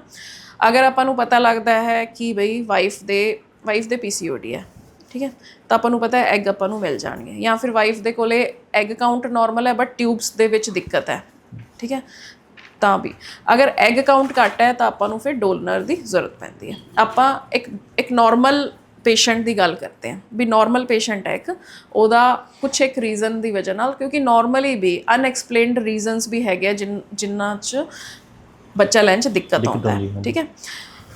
ਇਹੋ ਜਿਹੇ ਪੇਸ਼ੈਂਟ 'ਚ ਅਸੀਂ ਬੇਸਿਕ ਪ੍ਰੋਫਾਈਲ ਕਰਾ ਲਈ, ਉਸ ਤੋਂ ਬਾਅਦ ਅਸੀਂ ਪੇਸ਼ੈਂਟ ਨੂੰ, ਜਿਵੇਂ ਅਗਰ ਇੱਕ IVF ਸੈਂਟਰ ਦੀ ਗੱਲ ਕਰੀਏ ਤਾਂ ਸਾਡੇ ਕੋਲ ਬਹੁਤ ਸਾਰੇ ਪੇਸ਼ੈਂਟ ਹੁੰਦੇ ਇੱਕ ਸਾਈਕਲ ਦੇ ਵਿੱਚ, ਤਾਂ ਅਸੀਂ ਸਾਰੇ ਪੇਸ਼ੈਂਟਸ ਨੂੰ ਇੱਕ ਸਾਈਕਲ ਦੇ ਵਿੱਚ ਅਸੀਂ ਮੈਨੇਜ ਕਰ ਲੈਂਦੇ ਹਾਂ ਵੀ ਇਸ ਦਿਨ ਤੋਂ ਅਸੀਂ ਇੰਜੈਕਸ਼ਨ ਸ਼ੁਰੂ ਕਰਾਂਗੇ। ਇਹਦੇ ਵਿੱਚ ਕੀ ਹੁੰਦਾ ਬੇਸਿਕਲੀ ਅਸੀਂ ਹਾਰਮੋਨਲ ਇੰਜੈਕਸ਼ਨਸ ਦਿੰਦੇ ਹਾਂ, ਠੀਕ ਹੈ। HMG ਜਾਂ FSH, ਰਿਕੋਂਬੀਨੈਂਟ FSH ਦੇ ਇੰਜੈਕਸ਼ਨਸ ਹੁੰਦੇ ਆ, ਉਹ 12, 13 ਜਾਂ 14 ਦਿਨ ਅਸੀਂ ਲਗਾਉਣੇ ਆ, ਠੀਕ ਹੈ। ਇੰਜੈਕਸ਼ਨਸ ਜੋ ਹੁੰਦੇ ਆ ਨਾ ਉਹ ਸੈਲਫ ਐਡਮਿਨਿਸਟਰਿੰਗ ਹੁੰਦੇ ਆ, ਵੀ ਪੇਸ਼ੈਂਟ ਆਪਣੇ ਆਪ ਲਗਾ ਲੈਂਦਾ ਹੈ। ਸਿੰਪਲ ਛੋਟੀ ਜਿਹੀ ਸਿਰਿੰਜ ਹੁੰਦੀ ਹੈ, ਜਿਵੇਂ ਇਨਸੂਲਿਨ ਦੀ ਸਿਰਿੰਜ ਹੁੰਦੀ ਹੈ, ਪੇਸ਼ੈਂਟ ਨੂੰ ਸਮਝਾਇਆ ਜਾਂਦਾ ਹੈ ਵੀ ਇੰਨਾ ਇੰਜੈਕਸ਼ਨ ਤੁਸੀਂ ਡੇਲੀ ਲਗਾਉਣਾ ਹੈ। ਉਸ ਤੋਂ ਬਾਅਦ ਅਸੀਂ ਹਰ 3-4 ਦਿਨ ਬਾਅਦ ਪੇਸ਼ੈਂਟ ਨੂੰ ਬੁਲਾਉਣੇ ਆ, ਉਹਦੀ ਅਲਟਰਾਸਾਊਂਡ ਕਰਕੇ ਦੇਖਦੇ ਹਾਂ, ਟਰਾਂਸਵੈਜਾਈਨਲ ਸੋਨੋਗ੍ਰਾਫੀ ਦੇਖਦੇ ਹਾਂ ਵੀ ਆਪਣੇ ਐਗਸ ਕਿਵੇਂ ਰੈਡੀ ਹੋ ਰਹੇ ਆ। ਠੀਕ ਹੈ, ਉਸ ਤੋਂ ਬਾਅਦ ਮਤਲਬ ਐਵੇਂ ਹਰ ਤੀਸਰੇ ਚੌਥੇ ਦਿਨ ਬੁਲਾ ਕੇ ਜਦੋਂ ਵੀ ਆਪਾਂ ਨੂੰ ਪਿਕਅਪ ਕਰਨਾ ਹੈ, ਪਿਕਅਪ ਮਤਲਬ ਉਹਨਾਂ ਐਗਸ ਨੂੰ ਆਪਾਂ ਨੂੰ ਬਾਹਰ ਕੱਢਣਾ ਹੈ, ਕਿਉਂਕਿ ਨੈਚੁਰਲੀ ਤਾਂ ਹੋ ਹੀ ਨਹੀਂ ਰਿਹਾ ਨਾ, ਤਾਂ ਆਪਾਂ ਇੰਜੈਕਸ਼ਨਸ ਇਸ ਲਈ ਦੇ ਰਹੇ ਹਾਂ ਕਿਉਂਕਿ ਇੱਕ ਸਾਈਕਲ ਦੇ ਵਿੱਚ ਇੱਕ ਹੀ ਐਗ ਨਿਕਲਦਾ ਹੈ ਆਪਾਂ ਨੂੰ, ਪਰ ਜਦੋਂ ਆਪਾਂ ਐਗਸ ਨੂੰ ਬਾਹਰ ਕੱਢਾਂਗੇ ਤਾਂ ਆਪਾਂ ਨੂੰ ਨੰਬਰ ਆਫ ਐਗਸ ਜ਼ਿਆਦਾ ਚਾਹੀਦੇ ਆ, ਉਹਦੇ ਲਈ ਆਪਾਂ ਇੰਜੈਕਸ਼ਨਸ ਦਿੰਦੇ ਹਾਂ। ਪਿਕਅਪ ਵਾਲੇ ਦਿਨ ਮਤਲਬ ਪਿਕਅਪ ਇੱਕ ਡੇਟ ਡਿਸਾਈਡ ਹੁੰਦਾ ਹੈ ਵੀ ਉਸ ਦਿਨ ਆਪਾਂ ਉਹ ਐਗਸ ਨੂੰ ਬਾਹਰ ਕੱਢਾਂਗੇ। ਠੀਕ ਹੈ, ਉਹਦੇ 36 ਘੰਟੇ ਪਹਿਲਾਂ ਇੱਕ ਇੰਜੈਕਸ਼ਨ ਲਗਾਇਆ ਜਾਂਦਾ, ਉਹ ਸਭ ਟਾਈਮ ਪੇਸ਼ੈਂਟ ਨੂੰ ਦੱਸਿਆ ਜਾਂਦਾ। ਜੋ ਪਿਕਅਪ ਦਾ ਪ੍ਰੋਸੀਜਰ ਹੁੰਦਾ ਹੈ ਉਹਦੇ ਵਿੱਚ ਪੇਸ਼ੈਂਟ ਨੂੰ ਥੋੜ੍ਹੀ ਜਿਹੀ ਬੇਹੋਸ਼ੀ ਦਿੱਤੀ ਜਾਂਦੀ ਹੈ। ਠੀਕ ਹੈ, ਸਿੰਪਲ ਜਿਵੇਂ ਅਲਟਰਾਸਾਊਂਡ ਕਰਦੇ ਹਾਂ, ਟਰਾਂਸ ਵਜਾਈਨਲ ਅਲਟਰਾਸਾਊਂਡ, ਉਸੇ ਪ੍ਰੋਸੀਜਰ ਨਾਲ ਉਹ ਐਗਸ ਨੂੰ ਬਾਹਰ ਕੱਢਿਆ ਜਾਂਦਾ। ਉਸੇ ਦਿਨ ਹਸਬੈਂਡ ਦਾ ਸੈਂਪਲ ਲਿਆ ਜਾਂਦਾ। ਠੀਕ ਹੈ, ਐਂਬਰੀਓਲੋਜਿਸਟ ਆਉਂਦੇ ਆ, ਐਂਬਰੀਓਲੋਜਿਸਟ ਹੁੰਦੇ ਆ ਜੋ ਬੇਸਿਕਲੀ ਐਂਬਰੀਓ ਬਣਾਉਣ ਵਾਲੇ ਡਾਕਟਰ ਹੁੰਦੇ ਆ। ਠੀਕ ਹੈ, ਐਂਬਰੀਓਲੋਜਿਸਟ ਆਉਂਦੇ, ਉਹ ਕੀ ਕਰਦੇ ਆ ਕਿ ਇਕਸੀ ਪ੍ਰੋਸੀਜਰ ਕਰਦੇ ਆ, ਇੰਟਰਾਸਾਈਟੋਪਲਾਜ਼ਮਿਕ ਸਪਰਮ ਇੰਜੈਕਸ਼ਨ। ਇੱਕ ਤਾਂ ਇਕਸੀ ਹੁੰਦਾ, ਇੱਕ ਨਾਰਮਲ IVF ਵੀ, ਮਤਲਬ ਅੰਡੇ ਰੱਖਤੇ, ਸਪਰਮ ਰੱਖਤੇ ਕਿ ਉਹ ਆਪਣੇ ਆਪ ਫਰਟੀਲਾਈਜ਼ ਹੋਣ, ਜਾਂ ਫਿਰ ਇੱਕ ਹੁੰਦਾ ਇਕਸੀ। ਜ਼ਿਆਦਾਤਰ ਅਸੀਂ ਇਕਸੀ ਕਰਦੇ ਹਾਂ ਵੀ ਇੱਕ ਇੱਕ ਐਗ ਨੂੰ ਲੈ ਕੇ ਤੇ ਉਹਦੇ ਵਿੱਚ ਸਪਰਮ ਪਾਉਣਾ, ਉਹਨੂੰ ਇਕਸੀ ਕਹਿੰਦੇ। ਉਸ ਤੋਂ ਬਾਅਦ 5 ਦਿਨਾਂ ਬਾਅਦ ਚੈੱਕ ਕੀਤਾ ਜਾਂਦਾ ਹੈ ਵੀ ਕਿੰਨੇ ਐਂਬਰੀਓ ਬਣ ਗਏ। ਠੀਕ ਹੈ, ਤਾਂ ਜਿਵੇਂ ਮੰਨ ਲਓ ਆਪਾਂ ਨੂੰ ਐਗ ਮਿਲੇ 10, ਤਾਂ ਜ਼ਰੂਰੀ ਨਹੀਂ ਵੀ 10 ਦੇ 10 ਐਂਬਰੀਓ ਬਣ ਜਾਣਗੇ, ਕਿਉਂਕਿ ਜ਼ਰੂਰੀ ਨਹੀਂ ਕਿ ਉਹ ਸਾਰੇ ਐਗਸ ਨਾਰਮਲ ਸੀਗੇ, ਉਹਨਾਂ 'ਚੋਂ ਕੁਝ ਐਬਨੋਰਮਲ ਐਗ ਵੀ ਹੋਣਗੇ, ਕੁਝ ਇਮੈਚਿਓਰ ਐਗ ਵੀ ਹੋਣਗੇ। ਤਾਂ ਨੰਬਰ ਆਫ ਐਂਬਰੀਓ ਐਟ ਲਾਸਟ ਆਪਾਂ ਨੂੰ 1, 2 ਜਾਂ 3 ਐਵੇਂ ਹੀ ਮਿਲਦੇ ਆ। ਹਾਂ, ਮਤਲਬ ਐਵੇਂ ਨਹੀਂਗਾ ਵੀ 10 ਐਗ ਮਿਲ ਗਏ ਤਾਂ 10 ਹੀ ਐਂਬਰੀਓ ਮਿਲਣਗੇ। ਠੀਕ ਹੈ, ਤਾਂ ਇਹ ਵੀ ਇੱਕ ਰੀਜ਼ਨ ਹੈ ਕਿ ਹਮੇਸ਼ਾ ਪੇਸ਼ੈਂਟ ਨੂੰ ਐਵੇਂ ਕਹਿੰਦੇ ਵੀ IVF ਦੇ ਵਿੱਚ ਥੋੜ੍ਹਾ ਜਿਹਾ ਧੈਰਯ ਰੱਖਣਾ ਪਊਗਾ, ਅਤੇ ਐਵੇਂ ਜ਼ਰੂਰੀ ਨਹੀਂ ਵੀ ਪਹਿਲੀ ਵਾਰ 'ਚ ਹੀ ਬੱਚਾ ਲੱਗ ਜੂਗਾ IVF ਨਾਲ। ਠੀਕ ਹੈ, ਵਾਰ ਕੋਸ਼ਿਸ਼ ਕਰਨੀ ਪੈਂਦੀ ਹੈ। ਹਾਂ, ਮਤਲਬ ਦੇਖੋ ਐਂਬਰੀਓ ਬਣਿਆ, ਉਸ ਤੋਂ ਬਾਅਦ ਕੀ ਹੈ ਕਿ ਉਹ ਐਂਬਰੀਓ ਨਾਰਮਲ ਹੈ ਕਿ ਐਬਨੋਰਮਲ ਹੈ, ਉਹਦੀ ਵੀ ਟੈਸਟਿੰਗ ਹੁੰਦੀ ਹੈ ਅੱਗੇ, ਪਰ ਉਹਦੀ ਪਰਮਿਸ਼ਨ ਲੈਣੀ ਪੈਂਦੀ ਹੈ, ਤਾਂ ਉਹਨੂੰ ਕਿ PGT ਕਹਿੰਦੇ ਆ। ਉਹ ਜ਼ਰੂਰੀ ਨਹੀਂ ਵੀ PGT ਆਪਾਂ ਹਰ ਪੇਸ਼ੈਂਟ ਦਾ ਕਰਾਉਣੇ, ਕਿਉਂਕਿ ਉਹ ਮਹਿੰਗਾ ਟੈਸਟ ਹੁੰਦਾ। ਆਪਣੇ ਐਂਬਰੀਓ ਬਣ ਗਏ, ਉਸ ਤੋਂ ਬਾਅਦ ਜ਼ਿਆਦਾਤਰ ਸਾਡੇ ਇੰਸਟੀਚਿਊਟ 'ਚ ਅਸੀਂ ਇਹ ਕੋਸ਼ਿਸ਼ ਕਰਦੇ ਹਾਂ ਵੀ ਅਸੀਂ ਸੇਮ ਸਾਈਕਲ 'ਚ ਅਸੀਂ ਬੱਚਾ ਨਹੀਂ ਰੱਖਦੇਗੇ, ਅਸੀਂ ਨੈਕਸਟ ਸਾਈਕਲ 'ਚ ਐਂਡੋਮੈਟਰੀਅਮ ਹੁੰਦੀ ਹੈ ਬੱਚੇਦਾਨੀ ਦੀ ਲਾਈਨ। ਠੀਕ ਹੈ, ਇਹ ਐਂਡੋਮੈਟਰੀਅਮ ਬਣਾ ਕੇ ਫਿਰ ਨੈਕਸਟ ਸਾਈਕਲ 'ਚ ਅਸੀਂ ਬੱਚਾ ਟਰਾਂਸਫਰ ਕਰਦੇ ਹਾਂ। ਬੱਚਾ ਟਰਾਂਸਫਰ ਕਰਨ ਦਾ ਪ੍ਰੋਸੀਜਰ ਬਿਲਕੁਲ ਸਿੰਪਲ ਹੁੰਦਾ, ਪੇਸ਼ੈਂਟ ਨੂੰ ਲਿਟਾ ਕੇ OPD ਸਿੰਪਲ, ਮਤਲਬ OPD 'ਚ ਨਹੀਂ, ਲੈਬ 'ਚ, ਮਤਲਬ ਲਿਟਾ ਕੇ ਸਿੰਪਲ ਬੱਚਾ, ਉਹਦੇ ਵਿੱਚ ਕੋਈ ਬੇਹੋਸ਼ੀ ਦੀ ਜ਼ਰੂਰਤ ਨਹੀਂ ਗੀ। 14 ਦਿਨ ਬਾਅਦ ਅਸੀਂ ਕਹਿ ਦਿੰਦੇ ਹਾਂ ਵੀ ਤੁਸੀਂ ਚੈੱਕ ਕਰਕੇ ਦੇਖ ਲਓ ਵੀ ਰਿਜ਼ਲਟ ਪੋਜ਼ੀਟਿਵ ਹੈ ਕਿ ਨੈਗੇਟਿਵ ਹੈ। IVF ਦਾ ਰਿਜ਼ਲਟ 60-70% ਹੀ ਹੈ, ਔਰ ਇਹ ਵਰਲਡ ਵਾਈਡ ਹੈ। ਠੀਕ ਹੈ, ਮਤਲਬ 100% ਗਾਰੰਟੀ IVF ਦੀ ਨਹੀਂ ਹੁੰਦੀ। ਬਸ ਇਹ ਹੈ ਕਿ ਅਸੀਂ ਪੇਸ਼ੈਂਟ ਨੂੰ ਹਮੇਸ਼ਾ ਮਲਟੀਪਲ ਸਾਈਕਲਸ ਦਾ ਕਹਿੰਦੇ ਆ ਵੀ ਇੱਕ ਤੋਂ ਜ਼ਿਆਦਾ ਸਾਈਕਲ ਲਓ। ਮਤਲਬ ਟੈਸਟ ਕਰਦੇ ਹੋ ਜਦੋਂ ਤੁਸੀਂ ਟੈਸਟ ਚੈੱਕ ਕਰਕੇ ਰਿਪੋਰਟਾਂ ਚੈੱਕ ਕਰਕੇ ਕੁਝ ਤਾਂ ਸ਼ੋਰਟੀ ਹੁੰਦੀ ਹੈ ਵੀ ਹਾਂ ਇਹਨਾਂ ਦੇ ਹੋ ਜਾਊਗਾ। ਦੇਖੋ ਹਮੇਸ਼ਾ ਨਾ ਮਲਟੀਪਲ ਸਾਈਕਲਸ ਦਾ ਹੀ ਕਹਿੰਦੇ ਆ ਵੀ ਪਹਿਲੀ ਸਾਈਕਲ 'ਚ ਆਪਾਂ ਟਰਾਂਸਫਰ ਕੀਤਾ, ਹੋ ਸਕਦਾ ਕਿ ਉਹ ਐਂਬਰੀਓ ਹੀ ਖਰਾਬ ਹੋਵੇ, ਉਹ ਪੂਰੀ ਤਰੀਕੇ ਨਾਲ ਸਹੀ ਨਾ ਹੋਵੇ। ਕਿੰਨੀ ਵਾਰ ਤੁਸੀਂ ਕਰਦੇ ਹੋ ਫਿਰ?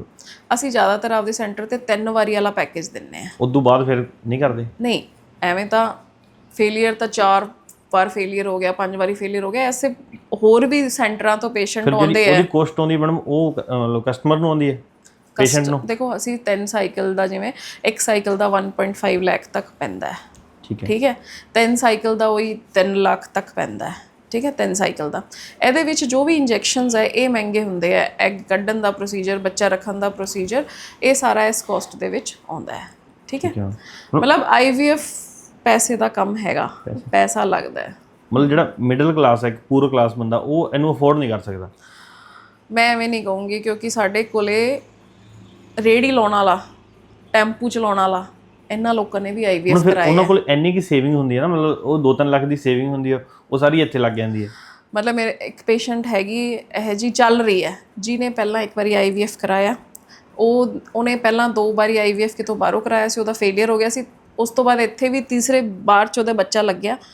ਠੀਕ ਹੈ, ਕੁੜੀ ਹੋਈ ਉਹਦੇ। ਠੀਕ ਹੈ, ਉਸ ਤੋਂ ਬਾਅਦ ਉਹ 2 ਸਾਲਾਂ ਬਾਅਦ ਦੁਬਾਰਾ ਆ ਗਈ ਕਿ ਮੈਡਮ ਮੈਂ ਫੇਰ IVF ਕਰਾਉਣਾ ਹੈ, ਮੈਨੂੰ ਐ ਕਿ ਕੀ ਪਤਾ ਇਸ ਵਾਰ ਮੇਰੇ ਬੇਟਾ ਹੋ ਜੇ। ਠੀਕ ਹੈ, ਤਾਂ ਮਤਲਬ ਉਹਨੂੰ ਇਹ ਚੀਜ਼ ਕਹੀ ਵੀ ਕੋਈ ਸ਼ੋਰਟੀ ਨਹੀਂ, ਕਹਿੰਦੀ ਕੋਈ ਨਹੀਂ, ਬਾਕੀ ਰੱਬ ਦੀ ਇੱਛਾ ਹੈ, ਪਰ ਮੈਂ ਦੁਬਾਰਾ ਕਰਾਉਣਾ ਚਾਹੁੰਦੀ ਹਾਂ। ਤੇ ਉਹਦਾ ਹਸਬੈਂਡ ਆਟੋ ਚਲਾਉਂਦਾ ਹੈ। ਵੀ ਤੁਸੀਂ ਸੋਚੋ ਵੀ ਦੇਖੋ ਉਹੀ ਹੈ ਵੀ ਜਿੱਥੇ ਚਾਹ ਹੋਵੇ ਨਾ ਉੱਥੇ ਆਪਦੇ ਆਪ ਬੰਦੇ ਦੀ ਹਿੰਮਤ ਹੋ ਜਾਂਦੀ ਹੈ। ਅੱਜ ਕੱਲ ਦੇ ਜ਼ਮਾਨੇ 'ਚ 1.5-2 ਲੱਖ ਜਾਂ ਇੰਨਾ ਕਰਨਾ ਕੋਈ ਔਖੀ ਗੱਲ ਨਹੀਂ। ਕੋਈ ਵੀ ਮਿਹਨਤ ਕਰਕੇ ਇੰਨਾ ਕਮਾ ਸਕਦਾ। ਅਸੀਂ ਤਾਂ ਈਵਨ ਲੇਡੀਜ਼ ਨੂੰ ਵੀ ਕਹਿੰਦੇ ਆ ਵੀ ਤੁਸੀਂ 6 ਮਹੀਨੇ ਲੈ ਲਓ, ਸਾਲ ਲੈ ਲਓ ਥੋੜ੍ਹਾ ਜਿਹਾ, ਪਰ ਤੁਸੀਂ ਕੰਮ ਕਰੋ, ਜਿਵੇਂ ਘਰਾਂ 'ਚ ਕੰਮ ਕਰੋ ਜਾਂ ਕਿਵੇਂ ਵੀ ਕਰਕੇ ਆਪਦੇ ਵਾਸਤੇ ਪੈਸਾ ਇਕੱਠਾ ਕਰੋ, ਫਿਰ ਇਹ ਇਲਾਜ ਲਓ। ਤੇ ਤੁਸੀਂ ਨਾਰਮਲ ਇਲਾਜਾਂ 'ਚ ਐਵੇਂ ਪੈਸੇ ਖਰਾਬ ਕਰ ਹੀ ਰਹੇ ਹੋ। ਮੈਨੂੰ ਤੁਹਾਨੂੰ ਲੱਗਦਾ ਨਹੀਂ ਵੀ ਜਿਹੜਾ IVF ਹੈ ਸਰਕਾਰੀ ਹਸਪੀਟਲ ਵੀ ਇਹਦੀ ਸੁਵਿਧਾ ਹੋਣੀ ਚਾਹੀਦੀ ਹੈ? ਜਿਹੜਾ ਬੰਦਾ ਮਤਲਬ ਹਰੇਕ ਬੰਦਾ ਇਹ ਚੀਜ਼ ਨੂੰ ਅਫੋਰਡ ਨਹੀਂ ਕਰ ਸਕਦਾ। ਆਪਾਂ ਜਿੰਨੀ ਮਰਜ਼ੀ ਮਿਹਨਤ ਕਰ ਲਈਏ, ਮਤਲਬ ਜਿਹੜਾ ਬੰਦੇ ਨੂੰ ਹੁਣ 400-500 ਰੁਪਏ ਦੀ ਸ਼ਾਮ ਨੂੰ ਮਤਲਬ ਮਜ਼ਦੂਰੀ ਕਰਨੀ ਹੈ, ਫਿਰ ਉਹ ਘਰ ਦਾ ਰਾਸ਼ਨ ਚਲਾਵੇ ਕਿ ਇੱਥੇ ਮਤਲਬ ਕਰੇ? ਮਤਲਬ ਸਰਕਾਰੀ 'ਚ ਵੀ ਸੁਵਿਧਾ ਹੋਣੀ ਚਾਹੀਦੀ ਹੈ। ਹਾਂ, IVF ਸਰਕਾਰੀ 'ਚ ਹੈਗਾ, ਪਰ ਜਿਵੇਂ ਬੜੇ ਹਸਪੀਟਲਸ ਹੈ, ਜਿਵੇਂ ਮੰਨ ਲਓ ਜੈਪੁਰ SMS ਹੋ ਗਿਆ, PGI ਹੋ ਗਿਆ, ਏਮਸ ਹੋ ਗਿਆ, ਬੜੇ ਸੈਂਟਰਸ 'ਚ ਹੈਗੇ ਆ, ਠੀਕ ਹੈ। ਬਟ ਹਰ ਛੋਟੇ ਡਿਸਟ੍ਰਿਕਟ 'ਚ ਐਵੇਂ ਹਸਪੀਟਲਸ 'ਚ ਫੈਸਿਲਿਟੀ ਹਜੇ ਨਹੀਂ ਆਈ, ਕਿਉਂਕਿ ਇਹ ਬਹੁਤ ਸਕਿੱਲ ਵਾਲਾ ਪ੍ਰੋਸੀਜਰ ਹੈ। ਕਿਉਂਕਿ ਇਹਦੇ ਵਿੱਚ ਸਕਿੱਲ ਚਾਹੀਦਾ ਹੈ, ਇਹਦੇ ਵਿੱਚ ਮਸ਼ੀਨਰੀ ਬਹੁਤ ਚਾਹੀਦੀ ਹੈ, ਇਹਦੇ ਵਿੱਚ ਪੇਸ਼ੈਂਸ ਚਾਹੀਦਾ ਹੈ। ਪੇਸ਼ੈਂਟ ਲੋਡ ਬਹੁਤ ਜ਼ਿਆਦਾ ਹੋਊਗਾ ਤਾਂ ਉਨਾ ਜ਼ਿਆਦਾ ਰਿਜ਼ਲਟ ਨਹੀਂ ਮਿਲੂਗਾ, ਠੀਕ ਹੈ। ਮਤਲਬ ਸਾਡੇ ਕੋਲ ਇੱਕ ਪੇਸ਼ੈਂਟ ਆਉਂਦਾ ਹੈ ਤਾਂ ਅਸੀਂ ਉਹਦੇ ਉੱਤੇ ਬਹੁਤ ਜ਼ਿਆਦਾ ਫੋਕਸ ਕਰਨਾ ਪੈਂਦਾ ਹੈ ਇੱਕ ਚੀਜ਼ ਦਾ, ਵੀ ਇਹਦੇ ਆਹ ਚੀਜ਼ ਦੀ ਦਿੱਕਤ ਆ ਰਹੀ ਹੈ, ਆਹ ਚੀਜ਼ ਦੀ ਦਿੱਕਤ ਆ ਰਹੀ ਹੈ। ਤਾਂ ਇਹ ਵਾਲੀ ਪ੍ਰੋਬਲਮ ਸਰਕਾਰੀ 'ਚ ਆਉਣਗੀਆਂ। ਮਤਲਬ ਮੇਰੇ ਖਿਆਲ ਉੱਥੇ ਫੇਲੀਅਰ ਰੇਟ ਵੀ ਸ਼ਾਇਦ ਹੈਗੇ ਆ, ਮਤਲਬ ਗੌਰ ਘੱਟ ਕਰਦੇ ਤੁਹਾਡੇ ਕਹਿਣ ਦਾ ਲੋਕ ਐਵੇਂ ਹੈਗਾ ਹੈ ਥੋੜ੍ਹਾ। ਤਾਂ ਇਹਨਾਂ ਦਾ ਤੁਹਾਨੂੰ ਵੀ ਪਤਾ ਹੋਊਗਾ। ਦੇਖੋ ਜਿਹੜਾ ਬੰਦਾ ਸੋਚਦਾ ਵੀ ਇੰਨੇ ਪੈਸੇ ਲਾ ਹੀ ਰਿਹਾ ਤਾਂ ਮੈਂ ਥੋੜ੍ਹਾ ਜਿਹਾ, ਇੱਕ ਤਾਂ ਮੈਨੂੰ ਸਕਸੈਸ ਰੇਟ ਜ਼ਿਆਦਾ ਹੋਵੇ ਮੇਰਾ, ਔਰ ਮੈਨੂੰ ਰਿਜ਼ਲਟ ਜਲਦੀ ਮਿਲ ਜੇ। ਔਰ ਐਵੇਂ ਨਹੀਂਗਾ ਵੀ ਸਰਕਾਰੀ 'ਚ ਹੈ ਨਹੀਂਗਾ, ਬਹੁਤ ਸਾਰੇ ਬੜੇ ਸਰਕਾਰੀ ਇੰਸਟੀਟਿਊਟਸ 'ਚ IVF ਦੀ ਫੈਸਿਲਿਟੀ ਹੈਗੀ ਹੈ, ਠੀਕ ਹੈ। ਕੁਛ ਕੁ ਨਾ ਲੋਕ ਨਾ ਹਜੇ ਵੀ ਜਿਹੜੇ ਆਪਣੇ ਪੁਰਾਣੇ ਆਪਾਂ ਬਜ਼ੁਰਗਾਂ ਦੀ ਗੱਲ ਕਰੀਏ, ਉਹ IVF ਤੇ ਵਿਸ਼ਵਾਸ ਨਹੀਂ ਕਰਦੇ ਹਜੇ ਵੀ। ਮਤਲਬ ਜਿਹੜਾ ਪੜ੍ਹਿਆ ਲਿਖਿਆ ਬੰਦਾ ਚਲੋ ਉਹਦੀ ਤਾਂ ਅੱਡ ਗੱਲ ਆ, ਜਿਹੜੇ ਪੁਰਾਣੇ ਉਹ ਹਜੇ ਵੀ ਵਿਸ਼ਵਾਸ ਨਹੀਂ ਕਰਦੇ ਇਸ 'ਤੇ। ਹੈਗਾ, ਸਾਡੇ ਕੋਲੇ ਵੀ ਪੇਸ਼ੈਂਟਸ ਆਉਂਦੇ ਆ, ਉਹ ਰਾਜ਼ੀ ਨਹੀਂ ਹੁੰਦੇ। ਦੇਖੋ ਇਹੋ ਜਿਹੇ ਵੀ ਪੇਸ਼ੈਂਟ ਹੈ ਜਿਹੜੇ ਅੱਜ ਤੋਂ 5 ਸਾਲ ਪਹਿਲਾਂ ਆਏ ਸੀਗੇ, ਉਹਨਾਂ ਨੂੰ ਅਸੀਂ 5 ਸਾਲ ਪਹਿਲਾਂ IVF ਦਾ ਕਿਹਾ ਸੀਗਾ, ਠੀਕ ਹੈ। ਘੁੰਮ ਫਿਰ ਕੇ 5 ਸਾਲ ਦਵਾਈ ਲੈ ਕੇ ਆਏ, ਪਰ ਉਹਨਾਂ ਨੂੰ ਜਦੋਂ ਕਿਹਾ ਗਿਆ ਵੀ 5 ਸਾਲ ਪਹਿਲਾਂ ਵੀ ਤੁਹਾਨੂੰ ਅਸੀਂ ਤਾਂ IVF ਦਾ ਕਿਹਾ ਸੀ, ਕਿ ਮੈਡਮ ਦੇਖੋ ਘਰ ਦੇ ਨਹੀਂ ਮੰਨੇ, ਜਾਂ ਫਿਰ ਸਾਨੂੰ ਐਵੇਂ ਸੀਗਾ ਹਜੇ ਜਲਦੀ ਹੈ। ਤਾਂ ਐਵੇਂ ਨਹੀਂ ਹੁੰਦਾ, IVF ਵਾਸਤੇ ਕੋਈ ਜਲਦੀ ਨਹੀਂ। ਜੇ ਆਪਾਂ ਨੂੰ ਐਵੇਂ ਲੱਗ ਰਿਹਾ ਵੀ ਨਾਰਮਲੀ ਆਪਣਾ ਕੰਮ ਨਹੀਂ ਹੋ ਰਿਹਾਗਾ, ਆਪਣੇ ਕੋਈ ਨਾ ਕੋਈ ਜੈਨੂਅਨ ਕਾਜ਼ ਹੈਗਾ, ਤਾਂ ਆਪਾਂ ਨੂੰ ਜਲਦੀ ਤੋਂ ਜਲਦੀ IVF 'ਚ ਜਾਣਾ ਚਾਹੀਦਾ। ਕਿਉਂਕਿ ਸਟ੍ਰੈਸ ਲੈਵਲ ਕਿੰਨਾ ਹੋ ਜਾਂਦਾ 4-5 ਸਾਲਾਂ 'ਚ, ਕਿੰਨਾ ਸਟ੍ਰੈਸ, ਜਿਵੇਂ ਸਟ੍ਰੈਸ ਲੈਵਲ ਵਧੂਗਾ ਤਾਂ ਇਨਫਰਟੀਲਿਟੀ ਮਤਲਬ ਸਕਸੈਸ ਨਹੀਂ ਹੋਊਗਾ, ਮਤਲਬ ਠੀਕ ਹੈ। ਜਿਹੜੀ ਇਨਫਰਟੀਲਿਟੀ ਮੈਡਮ ਇਹ ਜ਼ਿਆਦਾਤਰ ਸਟ੍ਰੈਸ ਕਰਕੇ ਦਿੱਕਤ ਆ ਰਹੀ ਹੈ। ਸਟ੍ਰੈਸ ਵੀ ਇਹਦਾ ਇੱਕ ਕਾਰਨ ਹੈ, ਠੀਕ ਹੈ। ਸਟ੍ਰੈਸ ਇਹਦਾ ਬਹੁਤ ਜ਼ਿਆਦਾ ਇੰਪੋਰਟੈਂਟ ਕਾਰਨ ਹੈ। ਅੱਜ ਕੱਲ੍ਹ ਕੀ ਹੈ ਕਿ ਸਟ੍ਰੈਸ ਇੰਨਾ ਜ਼ਿਆਦਾ ਹੈ, ਖਾਣ ਪੀਣ ਬਹੁਤ ਜ਼ਿਆਦਾ ਚੇਂਜ ਹੋ ਗਿਆ, ਸਟ੍ਰੈਸ ਹੈ, ਮੋਬਾਈਲ ਦਾ ਯੂਜ਼ ਇੰਨਾ ਜ਼ਿਆਦਾ ਹੋ ਗਿਆ ਹੈ ਨਾ। ਤਾਂ ਇਹ ਸਭ ਸਾਰੀ ਚੀਜ਼ਾਂ ਹੀ ਇਨਫਰਟੀਲਿਟੀ ਨੂੰ ਕਾਊਂਟ ਕਰਦੀਆਂ। ਤੁਹਾਡਾ ਕੁਐਸਚਨ ਸੀਗਾ ਵੀ ਬੜੇ ਬਜ਼ੁਰਗ ਨਹੀਂ ਮੰਨਦੇ। ਸਾਡੇ ਕੋਲੇ ਫੀਮੇਲਸ ਆਉਂਦੀਆਂ ਨਹੀਂ ਮੰਨਦੀਆਂ, ਉਹ ਕਹਿੰਦੀਆਂ ਵੀ ਇਹ ਬੱਚਾ ਆਪਦਾ ਨਹੀਂ ਹੁੰਦਾਗਾ। ਹਾਂ, ਇਹ ਦਿੱਕਤ ਸਭ ਤੋਂ ਵੱਡੀ ਇਹ ਦਿੱਕਤ ਹੁੰਦੀ ਹੈ ਵੀ ਬੱਚਾ ਆਪਦਾ ਨਹੀਂ ਹੁੰਦਾ। ਦੇਖੋ IVF 'ਚ ਸਾਰਾ ਕੁਝ ਐਕਸਪਲੇਨ ਕੀਤਾ ਹੁੰਦਾ। ਜੇ ਮੰਨ ਲਓ ਮੇਲ ਦਾ ਸਪਰਮ ਕਾਊਂਟ ਘੱਟ ਹੈ ਜਾਂ ਨਿਲ ਹੈ, ਤਾਂ ਹਮੇਸ਼ਾ ਐਕਸਪਲੇਨ ਕੀਤਾ ਹੋਇਆ ਹੁੰਦਾ ਮੇਲ ਨੂੰ ਵੀ ਸਪਰਮ ਕਾਊਂਟ ਘੱਟ ਹੈ, ਤਾਂ ਐਵੇਂ ਕਰਕੇ ਆਪਾਂ ਨੂੰ, ਜਾਂ ਤਾਂ ਦੇਖੋ ਅਸੀਂ ਕੁਝ ਟੈਸਟ ਕਰਾ ਕੇ ਦੇਖਦੇ ਹਾਂ। ਜੇ ਤਾਂ ਐਵੇਂ ਲੱਗਦਾ ਹੈ ਵੀ ਕੁਝ ਰੁਕਾਵਟ ਦੇ ਕਾਰਨ ਸਪਰਮ ਨਹੀਂ ਮਿਲ ਰਹੇ, ਤਾਂ ਅਸੀਂ ਉਹ ਪੀਜ਼ਾ ਇੱਕ ਪ੍ਰੋਸੀਜਰ ਹੁੰਦਾ, ਉਹਦੇ ਨਾਲ ਉਹ ਸਪਰਮ ਲੈ ਲੈਂਦੇ ਹਾਂ। ਜੇ ਉਹਦੇ ਵਿੱਚ ਵੀ ਨਹੀਂ ਮਿਲ ਰਿਹਾ ਤਾਂ ਅਸੀਂ ਡੋਨਰ ਦਾ ਆਪਸ਼ਨ ਦਿੰਦੇ ਹਾਂ। ਉਹ ਡੋਨਰ ਬੈਂਕਸ ਹੁੰਦੇ ਆ, ਠੀਕ ਹੈ। ਇਹ ਇਲੀਗਲ ਹੈ ਮੈਡਮ? ਇਹ ਨਹੀਂ, ਡੋਨਰ ਬੈਂਕ ਹੈਗੇ ਆ ਔਰ ਲੀਗਲ ਪ੍ਰੋਸੀਜਰ ਹੈ। ਉਹ ਡੋਨਰ ਬੈਂਕ ਤੋਂ ਲੈਣਾ ਸੀਮਨ, ਠੀਕ ਹੈ, ਉਹ ਇਲੀਗਲ ਨਹੀਂਗਾ, ਠੀਕ ਹੈ। ਉਹਦੇ ਵਿੱਚ ਪੂਰਾ ਜੋ ਡੋਨਰ ਹੁੰਦਾ ਉਹਦੀ ਪੂਰੀ IDs ਵਗੈਰਾ ਮੇਨਟੇਨ ਹੁੰਦੀਆਂ। ਐਵੇਂ ਨਹੀਂ ਕਿ ਹਰ ਕਿਸੇ ਦਾ ਸੀਮਨ ਸੈਂਪਲ, ਉੱਥੇ ਰਜਿਸਟਰ ਹੁੰਦੇ ਆ ਡੋਨਰ, ਉਹਨਾਂ ਦੇ ਸਾਰੇ ਟੈਸਟ ਕਰਾਏ ਹੋਏ ਹੁੰਦੇ ਆ, ਔਰ ਉਹਨਾਂ ਦੇ ਜੋ ਅੱਛੇ ਕਾਊਂਟ ਵਾਲੇ ਹੁੰਦੇ ਡੋਨਰ ਉਹੀ ਉੱਥੇ ਹੁੰਦੇ ਆ, ਠੀਕ ਹੈ। ਡੋਨਰ ਬੈਂਕ ਤੋਂ ਹੀ ਸੈਂਪਲ ਲਿਆ ਜਾਂਦਾ, ਠੀਕ ਹੈ। ਔਰ ਅਗਰ ਇੱਕ ਫੀਮੇਲ 'ਚ ਦਿੱਕਤ ਹੈ ਤਾਂ ਉਹਨੂੰ ਵੀ ਐਕਸਪਲੇਨ ਕੀਤਾ ਜਾਂਦਾ ਵੀ ਐਗ ਨਹੀਂ ਗਏ ਔਰ ਆਪਾਂ ਨੂੰ ਐਗ ਬਾਹਰੋਂ ਲੈਣੇ ਪੈਣਗੇ। ਅੱਜ ਕੱਲ੍ਹ ਲੀਗਲ ਪ੍ਰੋਸੀਜਰ ਹੀ ਇੰਨਾ ਹੋ ਗਿਆ ਕਿ ਜੋ ਵੀ ਹੈ ਉਹ ਹਰ ਚੀਜ਼ ਐਕਸਪਲੇਨ ਕਰਕੇ ਹੁੰਦੀ ਹੈ। ਫਾਈਲ ਵਰਕ ਬਹੁਤ ਜ਼ਿਆਦਾ ਹੋ ਚੁੱਕਿਆ ਹੈ, ਠੀਕ ਹੈ। ਤਾਂ ਇਹ ਚੀਜ਼ ਬਿਲਕੁਲ ਗਲਤ ਹੈ, ਠੀਕ ਹੈ, ਕਿ ਬੱਚਾ ਆਪਦਾ ਨਹੀਂ ਹੁੰਦਾ। ਸਭ ਤੋਂ ਵੱਡਾ ਇਹ ਮਿਥ ਹੈ। ਦੂਸਰੀ ਚੀਜ਼ ਕਿ ਬੱਚਾ ਐਬਨੋਰਮਲ ਤਾਂ ਨਹੀਂ ਹੁੰਦਾਗਾ, ਬੱਚਾ ਬਿਲਕੁਲ ਵੀ ਐਬਨੋਰਮਲ ਨਹੀਂ ਹੁੰਦਾ। OPD 'ਚ ਰੋਜ਼ ਦੇ ਦੋ ਤਿੰਨ ਬੱਚੇ ਆਉਂਦੇ ਆ ਇੰਨੇ, ਬਲਕਿ ਮੈਂ ਤਾਂ ਕਹਿੰਦੀ ਹਾਂ ਜ਼ਿਆਦਾ ਐਕਟਿਵ ਹੁੰਦੇ ਆ IVF ਵਾਲੇ ਬੱਚੇ। ਨਹੀਂ ਮੈਨੂੰ ਜ਼ਿਆਦਾਤਰ ਇਹ ਅਫਵਾਹ ਨਾ ਜਿਹੜੇ IVF ਤੋਂ ਬੱਚੇ ਹੁੰਦੇ ਉਹ ਵੀਕ ਹੁੰਦੇ ਆ। ਨਹੀਂ ਹੁੰਦੇ, ਬਿਲਕੁਲ ਵੀ ਨਹੀਂ ਹੁੰਦੇਗੇ। ਜੇ ਤੁਸੀਂ ਇੱਕ ਨਾਰਮਲ ਬੱਚੇ ਦੇ ਕੰਪੈਰੀਜ਼ਨ 'ਚ ਉਹਨਾਂ ਮਤਲਬ ਦਿੱਕਤ ਹੁੰਦੀ ਹੈ? ਨਹੀਂ ਹੁੰਦੀ, ਬਿਲਕੁਲ ਵੀ ਨਹੀਂ ਹੁੰਦੀ। ਦੇਖੋ IVF 'ਚ ਤਾਂ ਬਹੁਤ ਸਾਰੇ ਸਟੈਪ ਹੋ ਗਏ, ਜਿਵੇਂ ਮੰਨ ਲਓ ਅੱਜ ਕੱਲ੍ਹ ਜੇ PGT ਕਾਮਨ ਹੋਵੇ, PGT ਮਤਲਬ ਇੱਕ ਟੈਸਟ ਹੈ, ਪ੍ਰੀ ਜੈਨਾਈਟਲ ਟੈਸਟਿੰਗ, ਜਿਹਦੇ ਵਿੱਚ ਆਪਾਂ ਨੂੰ ਪਤਾ ਲੱਗ ਜਾਂਦਾ ਹੈ ਵੀ ਬੱਚਾ ਐਬਨੋਰਮਲ ਤਾਂ ਨਹੀਂਗਾ। ਪ੍ਰੀ ਗੈਸਟੇਸ਼ਨਲ ਟੈਸਟਿੰਗ ਹੁੰਦੀ ਹੈ।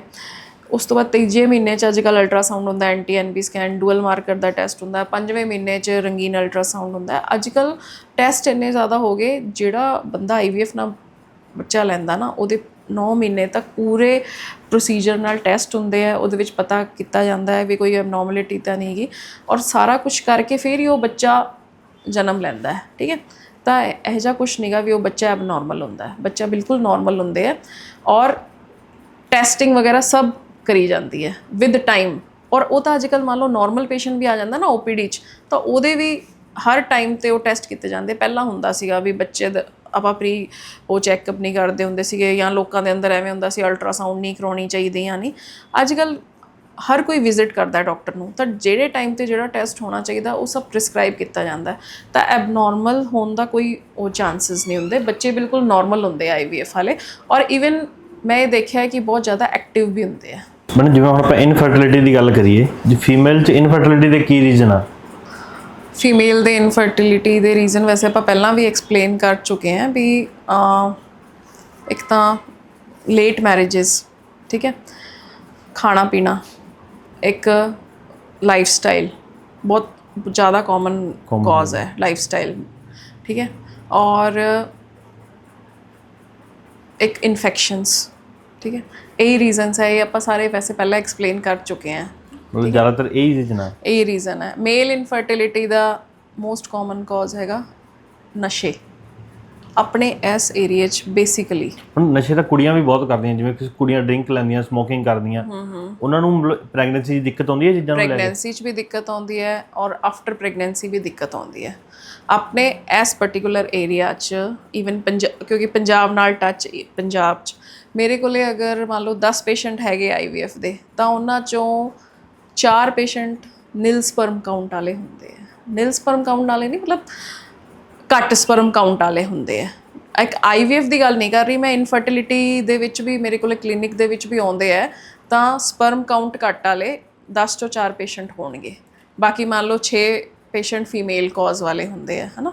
ਤਾਂ ਮੇਲ ਇਨਫਰਟੀਲਿਟੀ ਵੀ ਉਨੀ ਕਾਮਨ ਹੋ ਰਹੀ ਹੈ, ਫੀਮੇਲ ਇਨਫਰਟੀਲਿਟੀ ਵੀ ਉਨੀ ਕਾਮਨ ਹੈ। 50-50 ਹੈ ਤੁਹਾਡੇ ਕਹਿਣ ਦਾ ਮਤਲਬ? ਹਾਂ, 50 ਨਹੀਂ ਕਿ ਤਾਂ 60-40 ਤਾਂ ਹੈਗੀ ਹੈ। ਔਰ ਆਪਣੇ ਇਸ ਪਰਟੀਕੂਲਰ ਏਰੀਆ 'ਚ ਨਸ਼ਾ ਇੱਕ ਇੰਪੋਰਟੈਂਟ ਕੌਜ਼ ਹੈਗਾ। ਠੀਕ ਹੈ, ਜ਼ਿਆਦਾਤਰ ਮੁੰਡੇ ਜਿਹੜੇ ਉਹ ਨਸ਼ੇ ਦਾ ਮਤਲਬ ਕੋਈ ਨਾ ਕੋਈ ਹਿਸਟਰੀ ਰਹਿੰਦੀ ਹੈ ਉਹਨਾਂ ਦੀ, ਜ਼ਿਆਦਾ ਨਹੀਂ ਤਾਂ ਜਰਦਾ ਵਗੈਰਾ, ਇਹ ਸਭ ਮਤਲਬ ਇੱਕ ਨਸ਼ਾ। ਇਹ ਚੀਜ਼ਾਂ ਨਾਲ ਵੀ ਮੈਨੂੰ ਫਰਕ ਪੈਂਦਾ? ਬਹੁਤ ਸਾਰੀ ਚੀਜ਼ਾਂ ਨਾਲ ਫਰਕ ਪੈਂਦਾ ਹੈ। ਜਿਮ ਜ਼ਿਆਦਾ ਕਰਨ ਨਾਲ, ਟਾਈਟ ਗਾਰਮੈਂਟਸ ਪਾਉਣ ਨਾਲ, ਪ੍ਰੋਟੀਨ ਜ਼ਿਆਦਾ ਲੈਣ ਨਾਲ, ਇਹ ਸਾਰੇ ਕਾਰਨ ਹੀ ਹੈ ਇਨਫਰਟੀਲਿਟੀ, ਮੇਲ ਇਨਫਰਟੀਲਿਟੀ ਦੇ। ਫੀਮੇਲ ਇਨਫਰਟੀਲਿਟੀ ਦੇ ਕਾਰਨ ਆਪਾਂ ਆਲਰੇਡੀ ਐਕਸਪਲੇਨ ਕਰ ਚੁੱਕੇ ਹਾਂ। ਉਹਦੇ ਵਿੱਚੋਂ PCOD ਇੱਕ ਬਹੁਤ ਵੱਡਾ ਰੀਜ਼ਨ ਹੈ ਫੀਮੇਲ ਇਨਫਰਟੀਲਿਟੀ ਦਾ। ਉਹਦੇ ਵਾਸਤੇ ਮੇਰੇ ਖਿਆਲ ਇੱਕ ਅਲੱਗ ਹੀ ਉਹ ਬਣਨਾ ਚਾਹੀਦਾ ਹੈ, ਹਨਾ। ਨਹੀਂ ਤੁਸੀਂ ਮਤਲਬ ਨਾਰਮਲ ਤਾਂ ਤੁਸੀਂ ਦੱਸ ਦਿਓ PCOD ਮਤਲਬ ਪਤਾ ਕਿਵੇਂ ਲੱਗੇ ਵੀ PCOD ਦਿੱਕਤ ਹੈ? PCOD ਨਾ ਇੱਕ ਨਿਸ਼ਾਨੀ ਕੀ ਹੁੰਦੀ ਹੈ? ਇੱਕ ਚੀਜ਼ ਨਹੀਂ ਹੈ। PCOD ਦੇ ਵਿੱਚ ਬਹੁਤ ਸਾਰੇ ਸਿੰਪਟਮ ਇਕੱਠੇ ਹੋ ਜਾਂਦੇ। PCOD ਦੇ ਵਿੱਚ ਬੇਸਿਕਲੀ ਕੀ ਹੁੰਦਾ ਹੈ ਕਿ ਕੁੜੀਆਂ 'ਚ ਪੀਰੀਅਡਸ ਦੀ ਇਰੈਗੂਲੈਰਿਟੀ ਆਉਣ ਲੱਗ ਜਾਂਦੀ ਹੈ, ਜੋ ਕਿ ਅੱਜ ਕੱਲ੍ਹ ਹਰ ਦੂਸਰੀ ਕੁੜੀ ਨੂੰ ਹੈਗੇ। ਇਰੈਗੂਲਰ ਪੀਰੀਅਡਸ, weight gain ਹੋਣਾ, ਚਿਹਰੇ 'ਤੇ ਫੁੰਸੀਆਂ, ਚਿਹਰੇ 'ਤੇ ਬਾਲ ਆਉਣਾ, ਗਰਦਨ ਦੇ ਪਿੱਛੇ ਬਲੈਕ ਨਿਸ਼ਾਨ ਹੋਣਾ, ਹੈ ਨਾ। ਔਰ ਇਹ ਸਭ PCOD ਦੇ ਕਾਮਨ ਉਹ ਹੈਗੇ, ਕਾਮਨ ਸਿੰਪਟਮਸ ਹੈਗੇ ਆ। ਹਾਂਜੀ, ਔਰ ਸਭ ਤੋਂ ਵੱਡਾ ਰੀਜ਼ਨ ਉਹੀ ਡਾਇਟ, ਦੈਨ ਲਾਈਫ ਸਟਾਈਲ। ਠੀਕ ਹੈ, ਔਰ ਖਾਣਾ ਪੀਣਾ, ਇਹ ਬਹੁਤ ਬਹੁਤ ਜ਼ਿਆਦਾ ਫਰਕ ਪੈਂਦਾ ਹੈ, ਬਹੁਤ ਜ਼ਿਆਦਾ ਫਰਕ ਪੈਂਦਾ ਹੈ। ਜ਼ਿਆਦਾਤਰ PCOD ਦਿੱਕਤ ਫਾਸਟ ਫੂਡ ਨਾਲ ਹੁੰਦੀ ਹੈ, ਮੈਂ ਸੁਣਿਆ। ਹਾਂ, ਮਤਲਬ ਮੈਂ ਤਾਂ ਇਹ ਕਹੂੰਗੀ ਵੀ ਕਣਕ ਨਾਲ, ਕਣਕ, ਮੈਦਾ। ਠੀਕ ਹੈ, ਕਣਕ ਦੀ ਤਾਂ ਰੋਟੀ ਵੀ ਬਣਦੀ ਹੈ। ਮਤਲਬ ਅਸੀਂ ਨਾ ਆਪਦੀ ਕਲੀਨਿਕ ਦੇ ਵਿੱਚ ਸਭ ਤੋਂ ਪਹਿਲੀ ਚੀਜ਼ ਇਹੀ ਸਮਝਾਉਂਦੇ ਹਾਂ ਵੀ ਜਿੰਨਾ ਘੱਟ ਹੋ ਸਕੇ ਕਣਕ ਦਾ ਯੂਜ਼ ਕਰੋ, ਔਰ ਦੂਸਰੇ ਜੋ ਗ੍ਰੇਨਸ ਹੈਗੇ ਆ ਉਹਨਾਂ ਨੂੰ ਜ਼ਿਆਦਾ ਯੂਜ਼ ਕਰੋ। ਅੱਜ ਕੱਲ੍ਹ ਤੁਸੀਂ ਦੇਖੋਗੇ ਜਿੰਨੇ ਵੀ ਪੋਡਕਾਸਟ ਹੈ, ਜਿੰਨੇ ਵੀ, ਹਰ ਕੋਈ ਇਹੀ ਕਹਿ ਰਿਹਾ ਹੈ ਵੀ ਕਣਕ ਛੱਡ ਦਿਓ, ਕਣਕ ਛੱਡ, ਰਾਗੀ ਖਾਓ, ਜਵਾਰ ਖਾਓ, ਬਾਜਰਾ ਖਾਓ, ਠੀਕ ਹੈ, ਬੇਸਨ ਖਾਓ, ਠੀਕ ਹੈ, ਚਾਵਲ ਖਾਓ, ਚਾਵਲ ਖਾਓ, ਬਰਾਊਨ ਰਾਈਸ ਖਾਓ, ਹੈ ਨਾ। ਮਤਲਬ ਹਰ ਕੋਈ, ਤੁਸੀਂ ਇੰਨੇ ਪੋਡਕਾਸਟ ਦੇਖਦੇ ਹੋਗੇ, ਹਰ ਕੋਈ ਮਤਲਬ ਉਹੀ ਚੀਜ਼ਾਂ ਪ੍ਰਮੋਟ ਕਰ ਰਿਹਾ ਹੈ। ਇਹ ਕਾਰਨ ਪਹਿਲਾਂ ਵੀ ਲੋਕ ਖਾਂਦੇ ਸੀ, ਜਿਵੇਂ ਆਪਾਂ ਪਿੱਛੇ ਚੱਲੀਏ, ਜਿਹੜੇ ਬਜ਼ੁਰਗ ਸੀ ਨਾ, ਜਿਹੜੇ ਆਪਣੇ ਦਾਦਾ ਦਾਦੀ ਦੇ ਟਾਈਮ ਦਾ ਉਸ ਟਾਈਮ ਦਾ ਜੋ ਸੀਗਾ ਟਾਈਮ, ਉਦੋਂ ਲੋਕ ਮੋਟਾ ਅਨਾਜ ਖਾਂਦੇ ਹੁੰਦੇ ਸੀਗੇ। ਉਦੋਂ ਲੋਕ ਜਵਾਰ, ਬਾਜਰਾ, ਇਹ ਸਭ ਚੀਜ਼ਾਂ ਜ਼ਿਆਦਾ ਖਾਂਦੇ ਹੁੰਦੇ ਸੀ। ਘਰੇ ਬੁੜੀਆਂ ਚੱਕੀ 'ਚ ਪੀਸਦੀਆਂ ਹੁੰਦੀਆਂ ਸੀ, ਘਰੇ ਖਾਂਦੇ ਹੁੰਦੇ ਸੀ। ਜੇ ਮੰਨ ਲਓ ਕਣਕ ਵੀ ਸੀਗੀ ਤਾਂ ਉਹ ਮੈਨੂੰ ਲੱਗਦਾ ਥੋੜ੍ਹੀ ਜਿਹੀ ਪਿਓਰ ਫਾਰਮ 'ਚ ਹੋਣੀ ਹੈ। ਅੱਜ ਕੱਲ੍ਹ ਕੀ ਹੈ ਕਿ ਇੱਕ ਤਾਂ ਅੱਜ ਕੱਲ੍ਹ ਇੱਕ ਤਾਂ ਬਹੁਤ ਜ਼ਿਆਦਾ ਯੂਜ਼ ਹੋ ਗਿਆ ਹੈ, ਮਤਲਬ ਇਨਸੈਕਟੀਸਾਈਡਸ ਔਰ ਇਹ ਸਭ ਬਹੁਤ ਜ਼ਿਆਦਾ ਯੂਜ਼ ਹੋਣ ਲੱਗੇ। ਦੂਸਰਾ ਕੀ ਹੈ ਕਿ ਮੋਟਾ ਅਨਾਜ ਤਾਂ ਬਿਲਕੁਲ ਹੀ ਖਤਮ ਹੋ ਗਿਆ। ਅੱਜ ਕੱਲ੍ਹ ਤਾਂ ਐਵੇਂ ਹੁੰਦਾ ਹੈ ਕਿ ਆਟਾ ਬਿਲਕੁਲ ਬਰੀਕ ਹੋਵੇ, ਮੈਦੇ ਵਰਗਾ, ਅਸੀਂ ਤਾਂ ਉਹਦੀ ਰੋਟੀ ਖਾਣੀ ਹੈ, ਉਹ ਵਧੀਆ ਬਣਦੀ ਹੈ। ਪਰ ਜਿੰਨਾ ਆਪਾਂ ਰਿਫਾਈਨਡ ਦੀ ਤਰਫ ਜਾਈ ਜਾਂਦੇ ਹਾਂ, ਓਨਾ ਆਪਾਂ ਆਪਦਾ ਸਰੀਰ ਖਰਾਬ ਕਰੀ ਜਾਂਦੇ ਹਾਂ। ਇਹ ਚੀਜ਼ਾਂ ਨਾਲ ਜ਼ਿਆਦਾ ਫਰਕ ਪੈਂਦਾ। ਰਿਫਾਈਨਡ ਸ਼ੂਗਰ, ਉਹ ਵੀ ਇੱਕ ਇੰਪੋਰਟੈਂਟ ਕਾਜ਼ ਹੈ। ਜਿਹੜੀਆਂ ਕੁੜੀਆਂ ਮਤਲਬ ਕੁਆਰੀਆਂ ਹੁੰਦੀਆਂ, ਮਤਲਬ ਪ੍ਰੈਗਨੈਂਸੀ ਕਿੱਟ ਦਾ ਯੂਜ਼ ਕਰ ਲੈਂਦੀਆਂ ਆਪਾਂ, ਮਤਲਬ ਕਿੱਟ ਖਾ ਲਈ ਕੁੜੀ ਨੇ, ਉਹਦੇ ਕਰਕੇ ਉਹਨਾਂ ਨੂੰ ਅੱਗੇ ਦਿੱਕਤ ਆਉਂਦੀ ਹੈ। ਕਿੱਟ ਖਾਣ ਨਾਲ ਦਿੱਕਤ ਆਉਂਦੀ ਹੈ ਕਿਉਂਕਿ ਦੇਖੋ, ਇੱਕ ਤਾਂ ਬਲੱਡ ਗਰੁੱਪ ਨਹੀਂ ਪਤਾ ਹੁੰਦਾ ਆਪਾਂ ਨੂੰ, ਠੀਕ ਹੈ। ਬਲੱਡ ਗਰੁੱਪ ਆਪਾਂ ਕਿੱਟ ਖਾ ਲੈਂਦੇ ਹਾਂ, ਠੀਕ ਹੈ, ਵੀ ਚਲੋ ਕਿੱਟ ਖਾ ਲਓ, ਉਹਦੇ ਨਾਲ ਸਾਫ਼ ਹੋ ਜਾਊਗਾ। ਬਟ ਦੇਖੋ ਬਹੁਤ ਸਾਰਾ, ਜੇ ਪ੍ਰੈਗਨੈਂਸੀ ਹੁੰਦੀ ਹੈ ਤਾਂ ਸਭ ਤੋਂ ਪਹਿਲਾਂ ਆਪਾਂ ਨੂੰ ਇੱਕ ਅਲਟਰਾਸਾਊਂਡ ਕਰਾ ਕੇ ਪਤਾ ਤਾਂ ਹੋਵੇ ਵੀ ਉਹ ਯੂਟਰਸ ਦੇ ਵਿੱਚ ਹੈ, ਕਿਤੇ ਬਾਹਰ ਟਿਊਬਾਂ ਦੇ ਵਿੱਚ ਤਾਂ ਨਹੀਂ।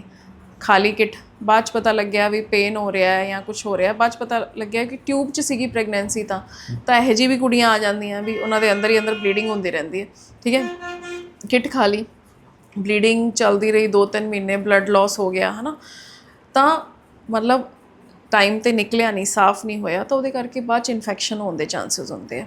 ਬਲੱਡ ਗਰੁੱਪ ਨੈਗੇਟਿਵ ਸੀਗਾ, ਕਿੱਟ ਖਾ ਲਈ, ਉਹਦੇ ਨਾਲ ਅੱਗੇ ਬੱਚਾ ਲੈਣ 'ਚ ਦਿੱਕਤ ਆਉਂਦੀ ਹੈ। ਮੰਨ ਲਓ ਅੱਗੇ ਸੈਕਿੰਡ ਪ੍ਰੈਗਨੈਂਸੀ 'ਚ ਦਿੱਕਤ ਆਉਂਦੀ ਹੈ ਬਲੱਡ ਗਰੁੱਪ ਨੈਗੇਟਿਵ ਵਾਲੀ ਕੁੜੀਆਂ ਨੂੰ। ਤਾਂ ਮਤਲਬ ਇੱਕ ਨੌਲੇਜ ਤੋਂ ਬਿਨਾਂ ਕਿੱਟ ਨਹੀਂ ਯੂਜ਼ ਕਰਨੀ ਚਾਹੀਦੀ। ਈਵਨ ਕਿੱਟ ਵੀ ਅੱਜ ਕੱਲ੍ਹ ਐਵੇਂ ਬਾਜ਼ਾਰ 'ਚ ਐਵੇਂ ਮਿਲਣ ਲੱਗ ਗਈ, ਈਜ਼ੀਲੀ ਕਿਤੋਂ ਵੀ ਮਿਲ ਜਾਂਦੀ ਹੈ, ਠੀਕ ਹੈ।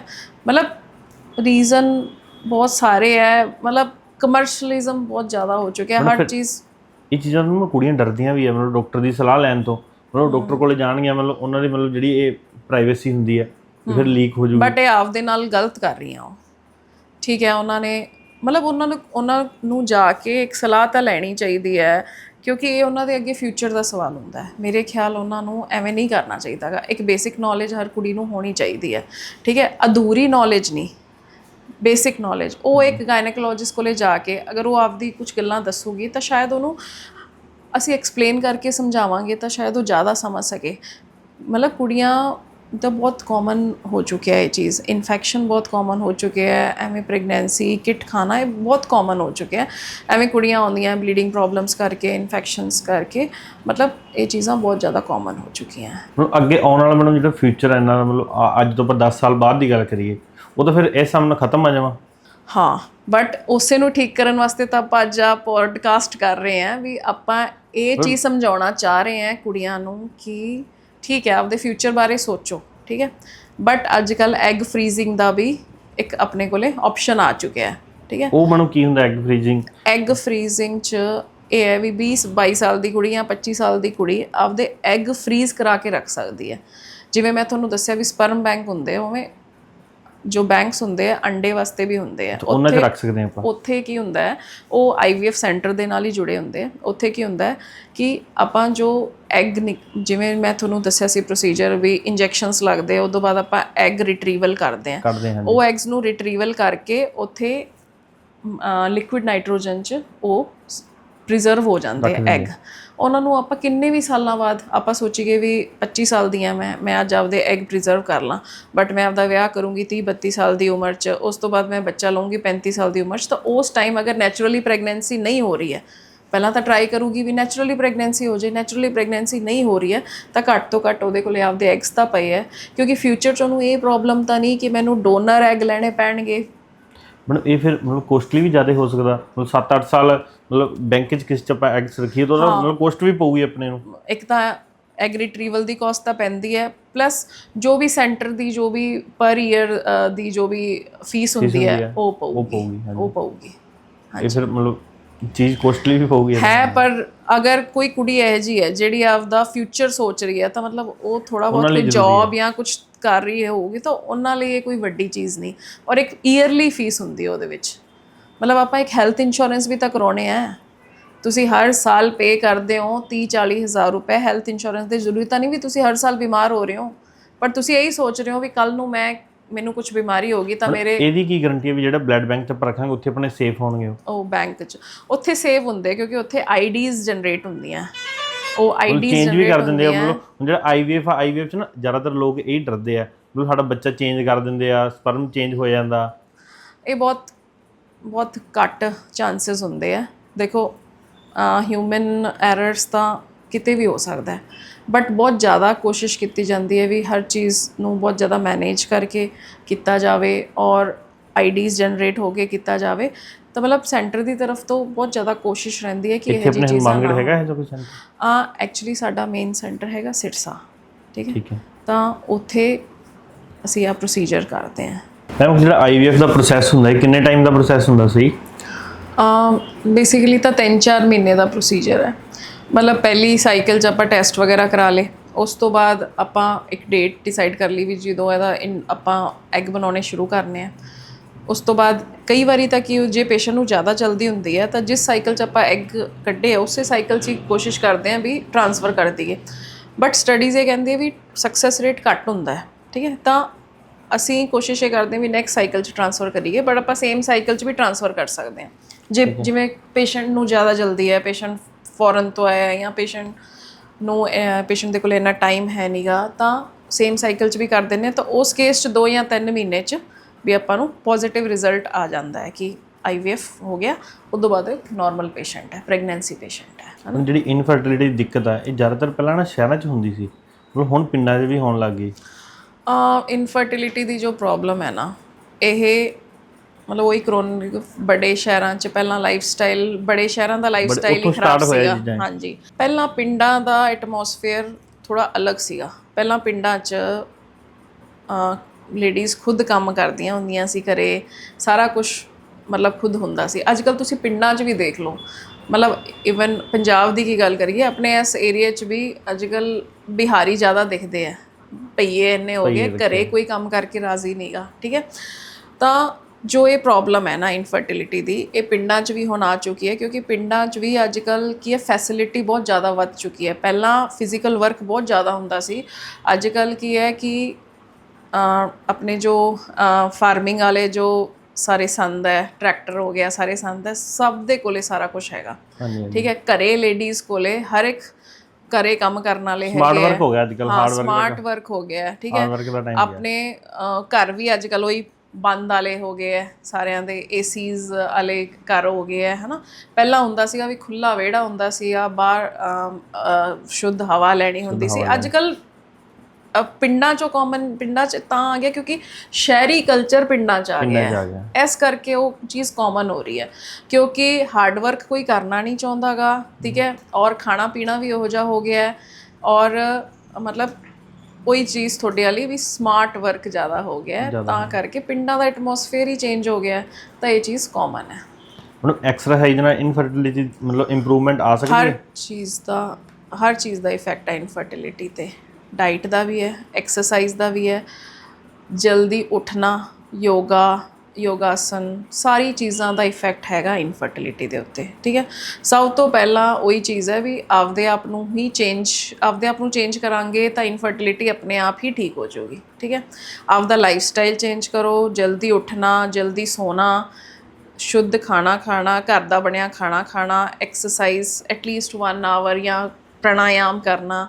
ਪ੍ਰਾਣਾਯਾਮ ਦੇ ਵਿੱਚ ਆਪਾਂ ਆਕਸੀਜਨ ਲੈਂਦੇ ਹਾਂ, ਠੀਕ ਹੈ। ਉਹ ਆਕਸੀਜਨ ਨਾਲ ਆਪਣਾ ਜੋ ਆਕਸੀਡੇਟਿਵ ਸਟ੍ਰੈਸ ਹੈ ਉਹ ਘੱਟ ਹੁੰਦਾ ਹੈ। ਆਕਸੀਡੇਟਿਵ ਸਟ੍ਰੈਸ ਘੱਟ ਹੋਊਗਾ ਤਾਂ ਆਪਣਾ ਐਗ ਕੁਆਲਿਟੀ ਆਪਣੇ ਆਪ ਅੱਛੀ ਹੋਊਗੀ, ਜਾਂ ਮੁੰਡਿਆਂ ਦੇ ਵਿੱਚ ਸਪਰਮ ਕੁਆਲਿਟੀ ਆਪਣੇ ਆਪ ਹੀ ਅੱਛੀ ਹੋਊਗੀ, ਠੀਕ ਹੈ। ਤਾਂ ਉਹਦਾ ਬਹੁਤ ਇੰਪੋਰਟੈਂਟ ਹੈਗਾ। ਹਾਂਜੀ, ਹੁਣ ਜ਼ਿਆਦਾਤਰ ਨਾ ਫੈਮਿਲੀ ਦਾ ਪ੍ਰੈਸ਼ਰ ਵੀ ਹੁੰਦਾ, ਫੈਮਿਲੀ ਪ੍ਰੈਸ਼ਰ ਕਰਕੇ ਨਾ ਮਤਲਬ ਜਿਹੜੇ ਕਪਲ ਆ ਉਹ ਸਟ੍ਰੈਸ 'ਚ ਆ ਜਾਂਦੇ ਆ। ਹਾਂਜੀ, ਫੈਮਿਲੀ ਪ੍ਰੈਸ਼ਰ ਹੁੰਦਾ ਹੈ। ਵਿਆਹ ਹੁੰਦਾ ਨਹੀਂ, ਉਸ ਤੋਂ ਪਹਿਲਾਂ ਘਰ ਦੇ ਸ਼ੁਰੂ ਹੋ ਜਾਂਦੇ ਆ, ਬੱਚਾ ਬੱਚਾ ਬੱਚਾ। ਹੁਣ ਅੱਜ ਕੱਲ੍ਹ ਨਾ ਮਤਲਬ 6 ਮਤਲਬ ਮੈਰਿਜ ਹੋਈ ਨੂੰ 6 ਮਹੀਨੇ ਹੋਏ ਹੁੰਦੇ ਆ ਤਾਂ ਡਾਕਟਰ ਕੋਲੇ ਜਾ ਵੜਦੇ ਆ ਵੀ IVF ਸਾਨੂੰ ਚਾਹੀਦਾ। ਬਹੁਤ ਸਾਡੇ ਕੋਲੇ 3 ਮਹੀਨੇ ਵਾਲੇ ਵੀ ਆਏ ਆ, ਠੀਕ ਹੈ, 3 ਮਹੀਨੇ ਵਾਲੇ ਵੀ ਆ ਗਏ। ਕਿਉਂ? ਮਾਵਾਂ ਕਹਿੰਦੀਆਂ ਮੇਰੇ ਤਾਂ ਆਉਂਦੇ ਹੀ ਬੱਚਾ ਲੱਗ ਗਿਆ ਸੀ, ਇਹਦੇ ਨਹੀਂ ਲੱਗਿਆ। ਔਰ ਜ਼ਿਆਦਾਤਰ ਮਾਵਾਂ ਜਿਹੜੀਆਂ ਆਉਂਦੀਆਂ ਉਹ ਕਹਿੰਦੀਆਂ ਵੀ ਸਾਡੀ ਬਹੂ 'ਚ ਦਿੱਕਤ ਹੈ, ਆਪਦੇ ਮੁੰਡੇ 'ਚ ਕੋਈ ਦਿੱਕਤ ਨਹੀਂ, ਮੁੰਡੇ 'ਚ ਕੋਈ ਦਿੱਕਤ ਨਹੀਂ। ਹਮੇਸ਼ਾ ਬਹੂ ਨੂੰ ਲੈ ਕੇ ਆਉਂਦੀਆਂ ਵੀ ਮੈਡਮ ਇਹਦੇ ਟੈਸਟ ਕਰੋ, ਇਹਦੇ ਕੀ ਦਿੱਕਤ ਹੈ, ਇਹਦੇ ਬੱਚਾ ਨਹੀਂ ਲੱਗ ਰਿਹਾ, ਇਹਦੇ ਢਿੱਡ ਦੁਖਦਾ ਰਹਿੰਦਾ ਹੈ, ਇਹਦੇ ਕੋਈ ਨਾ ਕੋਈ ਕਾਰਨ। ਤੁਸੀਂ ਦੋਨਾਂ ਦੇ ਟੈਸਟ ਕਰਦੇ ਹੋ ਇੱਕ ਹੀ? ਮੈਂ ਪਹਿਲੀ ਵਿਜ਼ਿਟ ਤੇ, ਪਰ ਮੈਂ ਜ਼ਰੂਰ ਐਡਵਾਈਸ ਕਰਦੀ ਹਾਂ ਵੀ ਆਪਦੇ ਹਸਬੈਂਡ ਨੂੰ ਲੈ ਕੇ ਆਓ, ਠੀਕ ਹੈ। ਔਰ ਪਰ ਇਹ ਵੀ ਬਹੁਤ ਜ਼ਿਆਦਾ ਉਹ ਹੈ ਕਿ ਹਸਬੈਂਡ ਆਪਦਾ ਟੈਸਟ ਕਰਾਉਣ ਤੋਂ ਬਹੁਤ ਜ਼ਿਆਦਾ ਕਤਰਾਉਂਦਾ ਹੈ। ਉਹ ਵੀ ਆਪਦੀ ਵਾਈਫ ਨੂੰ ਤਾਂ ਕਹਿ ਦੂਗਾ ਵੀ ਇਹਦੇ ਟੈਸਟ ਪਹਿਲਾਂ ਕਰੋ, ਪਰ ਖੁਦ ਦਾ ਟੈਸਟ ਦੇਣ ਤੋਂ ਬਹੁਤ ਜ਼ਿਆਦਾ ਕਤਰਾਉਂਦਾ ਹੈ। ਉਹਨੂੰ ਡਰ ਹੁੰਦਾ ਵੀ ਕਿਤੇ ਮੇਰੇ 'ਚ ਕਮੀ ਨਿਕਲ ਗਈ ਤਾਂ ਮਤਲਬ ਜਿਹੜੀ ਮਤਲਬ ਮੇਰੀ ਇਨਸਲਟ ਫੀਲ ਹੁੰਦੀ ਹੈ ਉਹਨਾਂ ਨੂੰ। ਇਹ ਬਹੁਤ ਜ਼ਿਆਦਾ ਕਾਮਨ ਹੈ। ਈਵਨ ਜੋ ਘਰ ਦੇ ਲੈ ਕੇ ਆਉਂਦੇ ਉਹਨਾਂ ਨੂੰ ਵੀ ਬਹੁਤ ਐਵੇਂ ਲੱਗਦਾ ਹੈ। ਜੇ ਐਟ ਲਾਸਟ ਜਿਵੇਂ ਕਈ ਵਾਰੀ ਕੀ ਹੁੰਦਾ ਹੈ ਕਿ ਫੀਮੇਲ ਤਾਂ ਨੋਰਮਲ ਆ ਗਏ ਸਾਰੇ ਟੈਸਟ, ਮੇਲ 'ਚ ਕੁਛ ਰੀਜਨ ਪਾਇਆ ਜਾਂਦਾ ਹੈ, ਤਾਂ ਮਦਰਸ ਉਹ ਚੀਜ਼ ਨੂੰ ਐਕਸੈਪਟ ਕਰਨ ਤੋਂ ਵੀ ਉਹ ਕਰਦੀਆਂ। ਪਹਿਲੀ ਗੱਲ ਤਾਂ ਅਸੀਂ ਦੇਖੋ ਘਰਦਿਆਂ ਨੂੰ ਕਦੇ ਵੀ ਨਹੀਂ ਦੱਸਦੇਗੇ, ਕਿਉਂਕਿ ਤੁਸੀਂ ਮੰਨ ਲਓ ਆ ਰਹੇ ਹੋ ਹੈ ਨਾ, ਹਸਬੈਂਡ ਵਾਈਫ ਆ ਰਹੇ ਆ, ਕੋਸ਼ਿਸ਼ ਇਹ ਕੀਤੀ ਜਾਂਦੀ ਹੈ ਵੀ ਹਸਬੈਂਡ ਨੂੰ ਉਹਦੀ ਪ੍ਰੋਬਲਮ ਉਹਨੂੰ ਹੀ ਸਮਝਾਈ ਜਾਵੇ ਹੈ ਨਾ। ਇਵਨ ਕਪਲ ਦੇ ਸਾਹਮਣੇ ਵੀ ਕਈ ਵਾਰੀ ਨਹੀਂ ਸਮਝਾਇਆ ਜਾਂਦਾ, ਕਿਉਂਕਿ ਇਸ ਕਰਕੇ ਕੱਲ ਨੂੰ ਉਹਨਾਂ ਦੇ ਘਰੇ ਕੋਈ ਪ੍ਰੋਬਲਮ ਹੋ ਜੇ ਹੈ ਨਾ। ਚਲੋ ਫੀਮੇਲ ਦਾ ਵੀ ਰਾਈਟ ਹੈ ਜਾਣਨ ਦਾ, ਪਰ ਕੋਸ਼ਿਸ਼ ਇਹ ਕੀਤੀ ਜਾਂਦੀ ਹੈ ਕਿ ਕੋਈ ਅਗਰ ਖਾਣ ਪੀਣ ਕਰਕੇ ਜਾਂ ਫਿਰ ਕੁਝ ਇਹੋ ਜਿਹਾ ਕੌਜ਼ ਹੈ ਕਿ ਉਹ ਠੀਕ ਹੋ ਸਕਦਾ, ਤਾਂ ਉਹਦੇ ਵਾਸਤੇ ਪਹਿਲਾਂ ਮੇਲ ਨੂੰ ਹੀ ਐਕਸਪਲੇਨ ਕੀਤਾ ਜਾਂਦਾ ਹੈ ਵੀ ਆਹ ਰੀਜ਼ਨ ਹੈ, ਇਸ ਕਰਕੇ ਨਹੀਂ ਹੋ ਰਿਹਾ, ਤਾਂ ਉਹਨੂੰ ਇਕੱਲੇ ਨੂੰ ਵੀ ਸਮਝਾਇਆ ਜਾਂਦਾ ਹੈ, ਠੀਕ ਹੈ।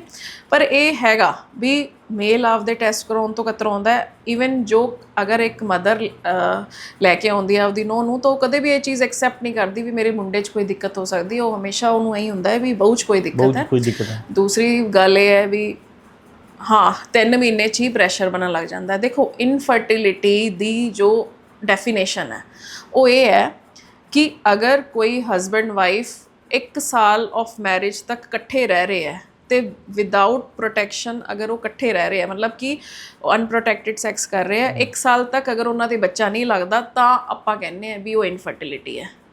1 ਸਾਲ ਤੱਕ ਅਗਰ ਬੱਚਾ ਨਹੀਂ ਲੱਗ ਰਿਹਾ ਤਾਂ, ਠੀਕ ਹੈ। ਇਨਫਰਟੀਲਿਟੀ ਦੀ ਡੈਫੀਨੇਸ਼ਨ ਹੈ ਇਹ ਕਿ 1 ਸਾਲ ਤੱਕ ਅਗਰ ਬੱਚਾ ਨਹੀਂ ਹੈ ਤਾਂ ਆਪਾਂ ਕਵਾਂਗੇ ਵੀ ਇਨਫਰਟੀਲਿਟੀ ਹੈ। ਫਿਰ ਉਹਨਾਂ ਨੂੰ ਡਾਕਟਰ ਕੋਲੇ ਜਾਣਾ ਚਾਹੀਦਾ ਹੈ, ਡਾਕਟਰ ਕੋਲ ਜਾਣਾ ਚਾਹੀਦਾ, 1 ਸਾਲ ਤੱਕ ਵੇਟ ਕਰਨਾ ਚਾਹੀਦਾ, ਟਰਾਈ ਕਰਨਾ ਚਾਹੀਦਾ। ਕਈ ਵਾਰੀ ਪ੍ਰੈਸ਼ਰ, ਕੋਈ ਨੈਚੁਰਲ ਦਿੱਕਤ ਵੀ ਹੋ ਸਕਦੀ ਹੈ, ਕਈ ਵਾਰ ਨੈਚੁਰਲ ਦਿੱਕਤ ਵੀ ਹੋ ਸਕਦੀ ਹੈ, ਕੋਈ ਵੈਸੇ ਹੀ ਹਾਰਮੋਨਲ ਕੋਈ ਉਹ ਪ੍ਰੋਬਲਮ ਹੋ ਸਕਦੀ ਹੈ। ਕਈ ਵਾਰੀ ਕੁੜੀ ਨੂੰ ਐਡਜਸਟ ਹੋਣ 'ਚ ਟਾਈਮ ਲੱਗਦਾ ਹੈ ਘਰ 'ਚ, ਕਈ ਵਾਰੀ ਆਪਸ ਦੀ ਅੰਡਰਸਟੈਂਡਿੰਗ ਬਣਨ 'ਚ ਵੀ ਟਾਈਮ ਲੱਗਦਾ ਹੈ। ਕਈ ਵਾਰੀ ਇਹ ਵੀ ਹੁੰਦਾ ਹੈ ਕਿ ਓਵੂਲੇਸ਼ਨ ਡੇਜ਼ ਦਾ ਨਹੀਂ ਪਤਾ ਹੁੰਦਾਗਾ, ਮੇ ਵੀ ਦੋਨੋਂ ਕੰਮ ਅਲੱਗ-ਅਲੱਗ ਕਰ ਰਹੇ ਆ, ਦੋਨਾਂ ਦਾ ਟਾਈਮ ਜ਼ੋਨ ਅਲੱਗ ਹੈ, ਉਸ ਕਰਕੇ ਵੀ ਦਿੱਕਤ ਆਉਂਦੀ ਹੈ। ਤਾਂ ਐਟਲੀਸਟ ਚਲੋ ਪ੍ਰੋਬਲਮ ਆ ਰਹੀ ਹੈ, ਇੱਕ ਵਾਰੀ ਸੀਕ ਕਰ ਲੈਣ, ਕੁਝ ਜਾਣਨਾ ਚਾਹੁੰਦੇ ਆ ਆਪਦੇ ਓਵੂਲੇਸ਼ਨ ਵਿੰਡੋ ਬਾਰੇ ਜਾਂ ਕੁਝ ਨੌਲੇਜ ਲੈਣਾ ਚਾਹੁੰਦੇ ਤਾਂ ਉਹ ਡਾਕਟਰ ਦੀ OPD 'ਚ ਆ ਸਕਦੇ ਆ। ਬਟ ਇਨਫਰਟੀਲਿਟੀ ਦੀ ਜੋ ਡੈਫੀਨੇਸ਼ਨ ਹੋਏ ਕਿ 1 ਸਾਲ ਤੱਕ ਐਟਲੀਸਟ ਟਰਾਈ ਕਰਨਾ ਚਾਹੀਦਾ। ਮਤਲਬ ਤੁਹਾਡੇ ਕੋਲ ਕੋਈ ਪੇਸ਼ੈਂਟ ਆਉਂਦਾ, ਮਤਲਬ ਤੁਸੀਂ ਉਹਦੇ ਟੈਸਟ ਕਰਦੇ ਹੋ, ਮਤਲਬ ਬੰਦੇ 'ਚ ਕਮੀ ਹੁੰਦੀ ਹੈ, ਕੁੜੀ 'ਚ ਕਮੀ ਹੁੰਦੀ ਆ,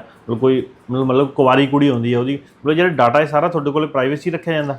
ਪ੍ਰਾਈਵੇਸੀ ਰੱਖਿਆ ਜਾਂਦਾ। ਅਸੀਂ ਫਾਈਲ ਜਿਹੜੀ ਹੁੰਦੀ ਉਹ ਪੇਸ਼ੈਂਟ ਦੇ ਕੋਲ ਹੀ ਹੁੰਦੀ ਹੈ। ਦੇਖੋ ਹੈ ਨਾ, ਮਤਲਬ ਹਰ ਚੀਜ਼ ਦਿੱਤੀ ਜਦੋਂ ਪੇਸ਼ੈਂਟ ਨੂੰ ਹੀ ਜਾਂਦੀ ਹੈ, ਸਾਡੇ ਕੋਲੇ ਤਾਂ ਅਸੀਂ ਸਭ ਚੀਜ਼ਾਂ ਨਹੀਂ ਰੱਖਦੇਗੇ। ਬਟ IVF 'ਚ ਕਈ ਲੋਕ ਸਾਨੂੰ ਇਹ ਜ਼ਰੂਰ ਕਹਿ ਦਿੰਦੇ ਆ ਵੀ ਸਾਡੀ ਫੈਮਿਲੀ ਨੂੰ ਨਾ ਪਤਾ ਹੋਵੇ ਜਾਂ ਕਿਸੇ ਨੂੰ ਨਹੀਂ ਦੱਸਣਾ। ਇਹ ਚੀਜ਼ ਤਾਂ IVF ਨੂੰ ਤਾਂ ਲੋਕ ਦੇਖੋ ਅੱਜ ਵੀ ਛੁਪਾਉਂਦੇ ਆ। ਕਿਸੇ ਦਾ ਕੋਈ ਆਪਦਾ ਰਿਸ਼ਤੇਦਾਰ ਭੇਜ ਰਿਹਾ ਵੀ ਅੱਜ ਮੇਰਾ ਫਲਾਨਾ ਰਿਸ਼ਤੇਦਾਰ ਆਊਗਾ ਵੀ ਮੈਡਮ ਮੈਨੂੰ ਫਾਇਦਾ ਹੋਇਆ, ਇਹ ਵੀ ਤੁਹਾਡੇ ਕੋਲ ਆ ਰਿਹਾ, ਪਰ ਇਹਨੂੰ ਦੱਸਿਓ ਨਾ ਤੁਸੀਂ ਵੀ ਮੇਰਾ IVF ਨਾਲ ਹੋਇਆ ਸੀਗਾ। ਤੁਸੀਂ ਐਵੇਂ ਦੱਸਿਓ ਵੀ ਨਾਰਮਲ ਦਵਾਈ ਨਾਲ ਇਹਦਾ ਹੋ ਗਿਆ ਸੀਗਾ, ਉਹਦੇ ਸਾਹਮਣੇ ਮੇਰਾ ਜ਼ਿਕਰ ਨਾ ਕਰਿਓ। ਜਾਂ ਫਿਰ ਅੱਜ ਆਪਾਂ ਗੱਲ ਕਰੀਏ IVF ਬਹੁਤ ਕਾਮਨ ਹੋ ਚੁੱਕਿਆ। ਤੁਸੀਂ ਸੋਚੋ ਵੀ ਹਨੂੰਮਾਨਗੜ੍ਹ ਵਰਗੇ ਸ਼ਹਿਰ 'ਚ 2-3 IVF ਸੈਂਟਰ ਹੈਗੇ ਆ। ਹਾਂਜੀ, ਇਹ ਸੋਚੋ ਗੰਗਾਨਗਰ 'ਚ 4-5 ਹੈ, ਤਾਂ ਮਤਲਬ ਛੋਟੀ ਸਿਟੀਜ਼ 'ਚ ਇੰਨੇ ਸੈਂਟਰ ਹੋ ਗਏ, ਸੈਂਟਰ ਬਣੇ ਆ, 2 ਹੋਰ ਆ ਰਹੇ ਆਪਣੇ ਹਨੂੰਮਾਨਗੜ੍ਹ ਹੋਣ ਵੀ ਸੈਂਟਰ ਇੰਨੇ ਬਣੇ ਆ। ਇਹਦਾ ਮਤਲਬ ਪੇਸ਼ੈਂਟ ਇੰਨੇ ਹੈਗੇ ਆ। ਜੇ ਪੇਸ਼ੈਂਟ ਨਾ ਹੋਣ ਤਾਂ ਸੈਂਟਰ ਥੋੜੀ ਬਣੂਗਾ।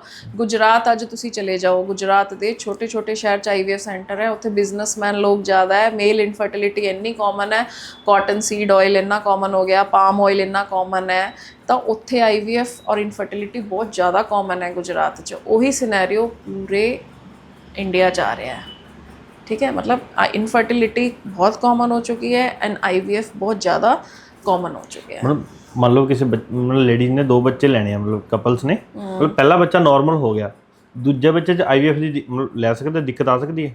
ਆ ਜਾਂਦੀ ਹੈ। ਈਵਨ ਮੈਂ ਤਾਂ ਇਹ ਕਹਿੰਦੀ ਹਾਂ, ਪਹਿਲਾ ਬੱਚਾ IVF ਨਾਲ ਹੋਇਆ, ਉਹ ਸੈਕਿੰਡ ਟਾਈਮ ਨੈਚੁਰਲੀ ਵੀ ਕਨਸੀਵ ਕਰ ਜਾਂਦਾ ਪੇਸ਼ੈਂਟ। ਵੀ ਪਹਿਲੀ ਵਾਰ ਬੱਚਾ ਲੈਣ 'ਚ ਦਿੱਕਤ ਆਈ ਉਹਨਾਂ ਨੂੰ, ਠੀਕ ਹੈ, 3-4 ਸਾਲ ਟਰਾਈ ਕਰ ਲਿਆ, ਨਹੀਂ ਹੋਇਆ, ਉਸ ਤੋਂ ਬਾਅਦ ਉਹਨਾਂ ਨੇ IVF 'ਚ ਬੱਚਾ ਲਿਆ, ਠੀਕ ਹੈ, ਉਹ ਖੁਸ਼ ਰਹਿਣ ਲੱਗ ਗਏ, ਉਹ ਉਸ ਬੱਚੇ ਦੇ ਵਿੱਚ ਬਿਜ਼ੀ ਹੋ ਗਏ। ਜਿਹੜਾ ਕੁਐਸਚਨ ਤੁਸੀਂ ਪੁੱਛਿਆ ਸੀ ਵੀ ਸਟ੍ਰੈਸ, ਪੈਰੈਂਟਲ ਸਟ੍ਰੈਸ, ਠੀਕ ਹੈ, ਉਹ ਸਟ੍ਰੈਸ ਦੂਰ ਹੋ ਗਿਆ, ਉਹ ਬੱਚਾ ਆਇਆ, ਉਹ ਖੁਸ਼ ਰਹਿਣ ਲੱਗ ਗਏ, ਉਸ ਤੋਂ ਬਾਅਦ ਉਹ ਨੈਚੁਰਲੀ ਕਨਸੀਵ ਕਰ ਜਾਂਦੇ ਆ। ਇਹੋ ਜਿਹੇ ਮੇਰੇ ਕੋਲੇ ਬਹੁਤ ਸਾਰੇ ਪੇਸ਼ੈਂਟ ਹੈ ਜਿਹੜੇ ਪਹਿਲੀ ਵਾਰ IVF ਨਾਲ ਬੱਚਾ ਲਿਆ, ਸੈਕਿੰਡ ਟਾਈਮ ਉਹ ਨੈਚੁਰਲੀ ਕਨਸੀਵ ਕਰਕੇ ਆ ਗਏ। ਠੀਕ ਤਾਂ ਕੁਝ ਵੀ ਹੋ ਸਕਦਾ ਹੈ। ਪਹਿਲਾ ਬੱਚਾ ਨਾਰਮਲ ਹੋ ਗਿਆ, ਸੈਕਿੰਡ ਬੱਚੇ 'ਚ ਦਿੱਕਤ ਆ ਰਹੀ ਹੈ, ਉਹ 'ਚ IVF ਕਰਾਇਆ, ਪਹਿਲਾ IVF ਹੋਇਆ, ਸੈਕਿੰਡ ਨਾਰਮਲ, ਬਹੁਤ ਹਰ ਚੀਜ਼ ਹੋ ਸਕਦੀ ਹੈ। ਠੀਕ ਹੈ ਮੈਮ, ਤੁਸੀਂ ਬਹੁਤ ਸਾਨੂੰ ਵਿਸਤਾਰ ਨਾਲ ਸਮਝਾਇਆ। ਬਹੁਤ ਲੰਬਾ ਪੋਡਕਾਸਟ ਹੋ ਗਿਆ ਆਪਣਾ। ਹਾਂਜੀ, ਤੇ ਬਹੁਤ ਵਧੀਆ ਲੱਗਿਆ ਤੁਹਾਡੇ ਨਾਲ ਗੱਲਬਾਤ ਕਰਕੇ। Okay, thank you. ਠੀਕ ਹੈ ਮੈਮ, ਧੰਨਵਾਦ। Thank you.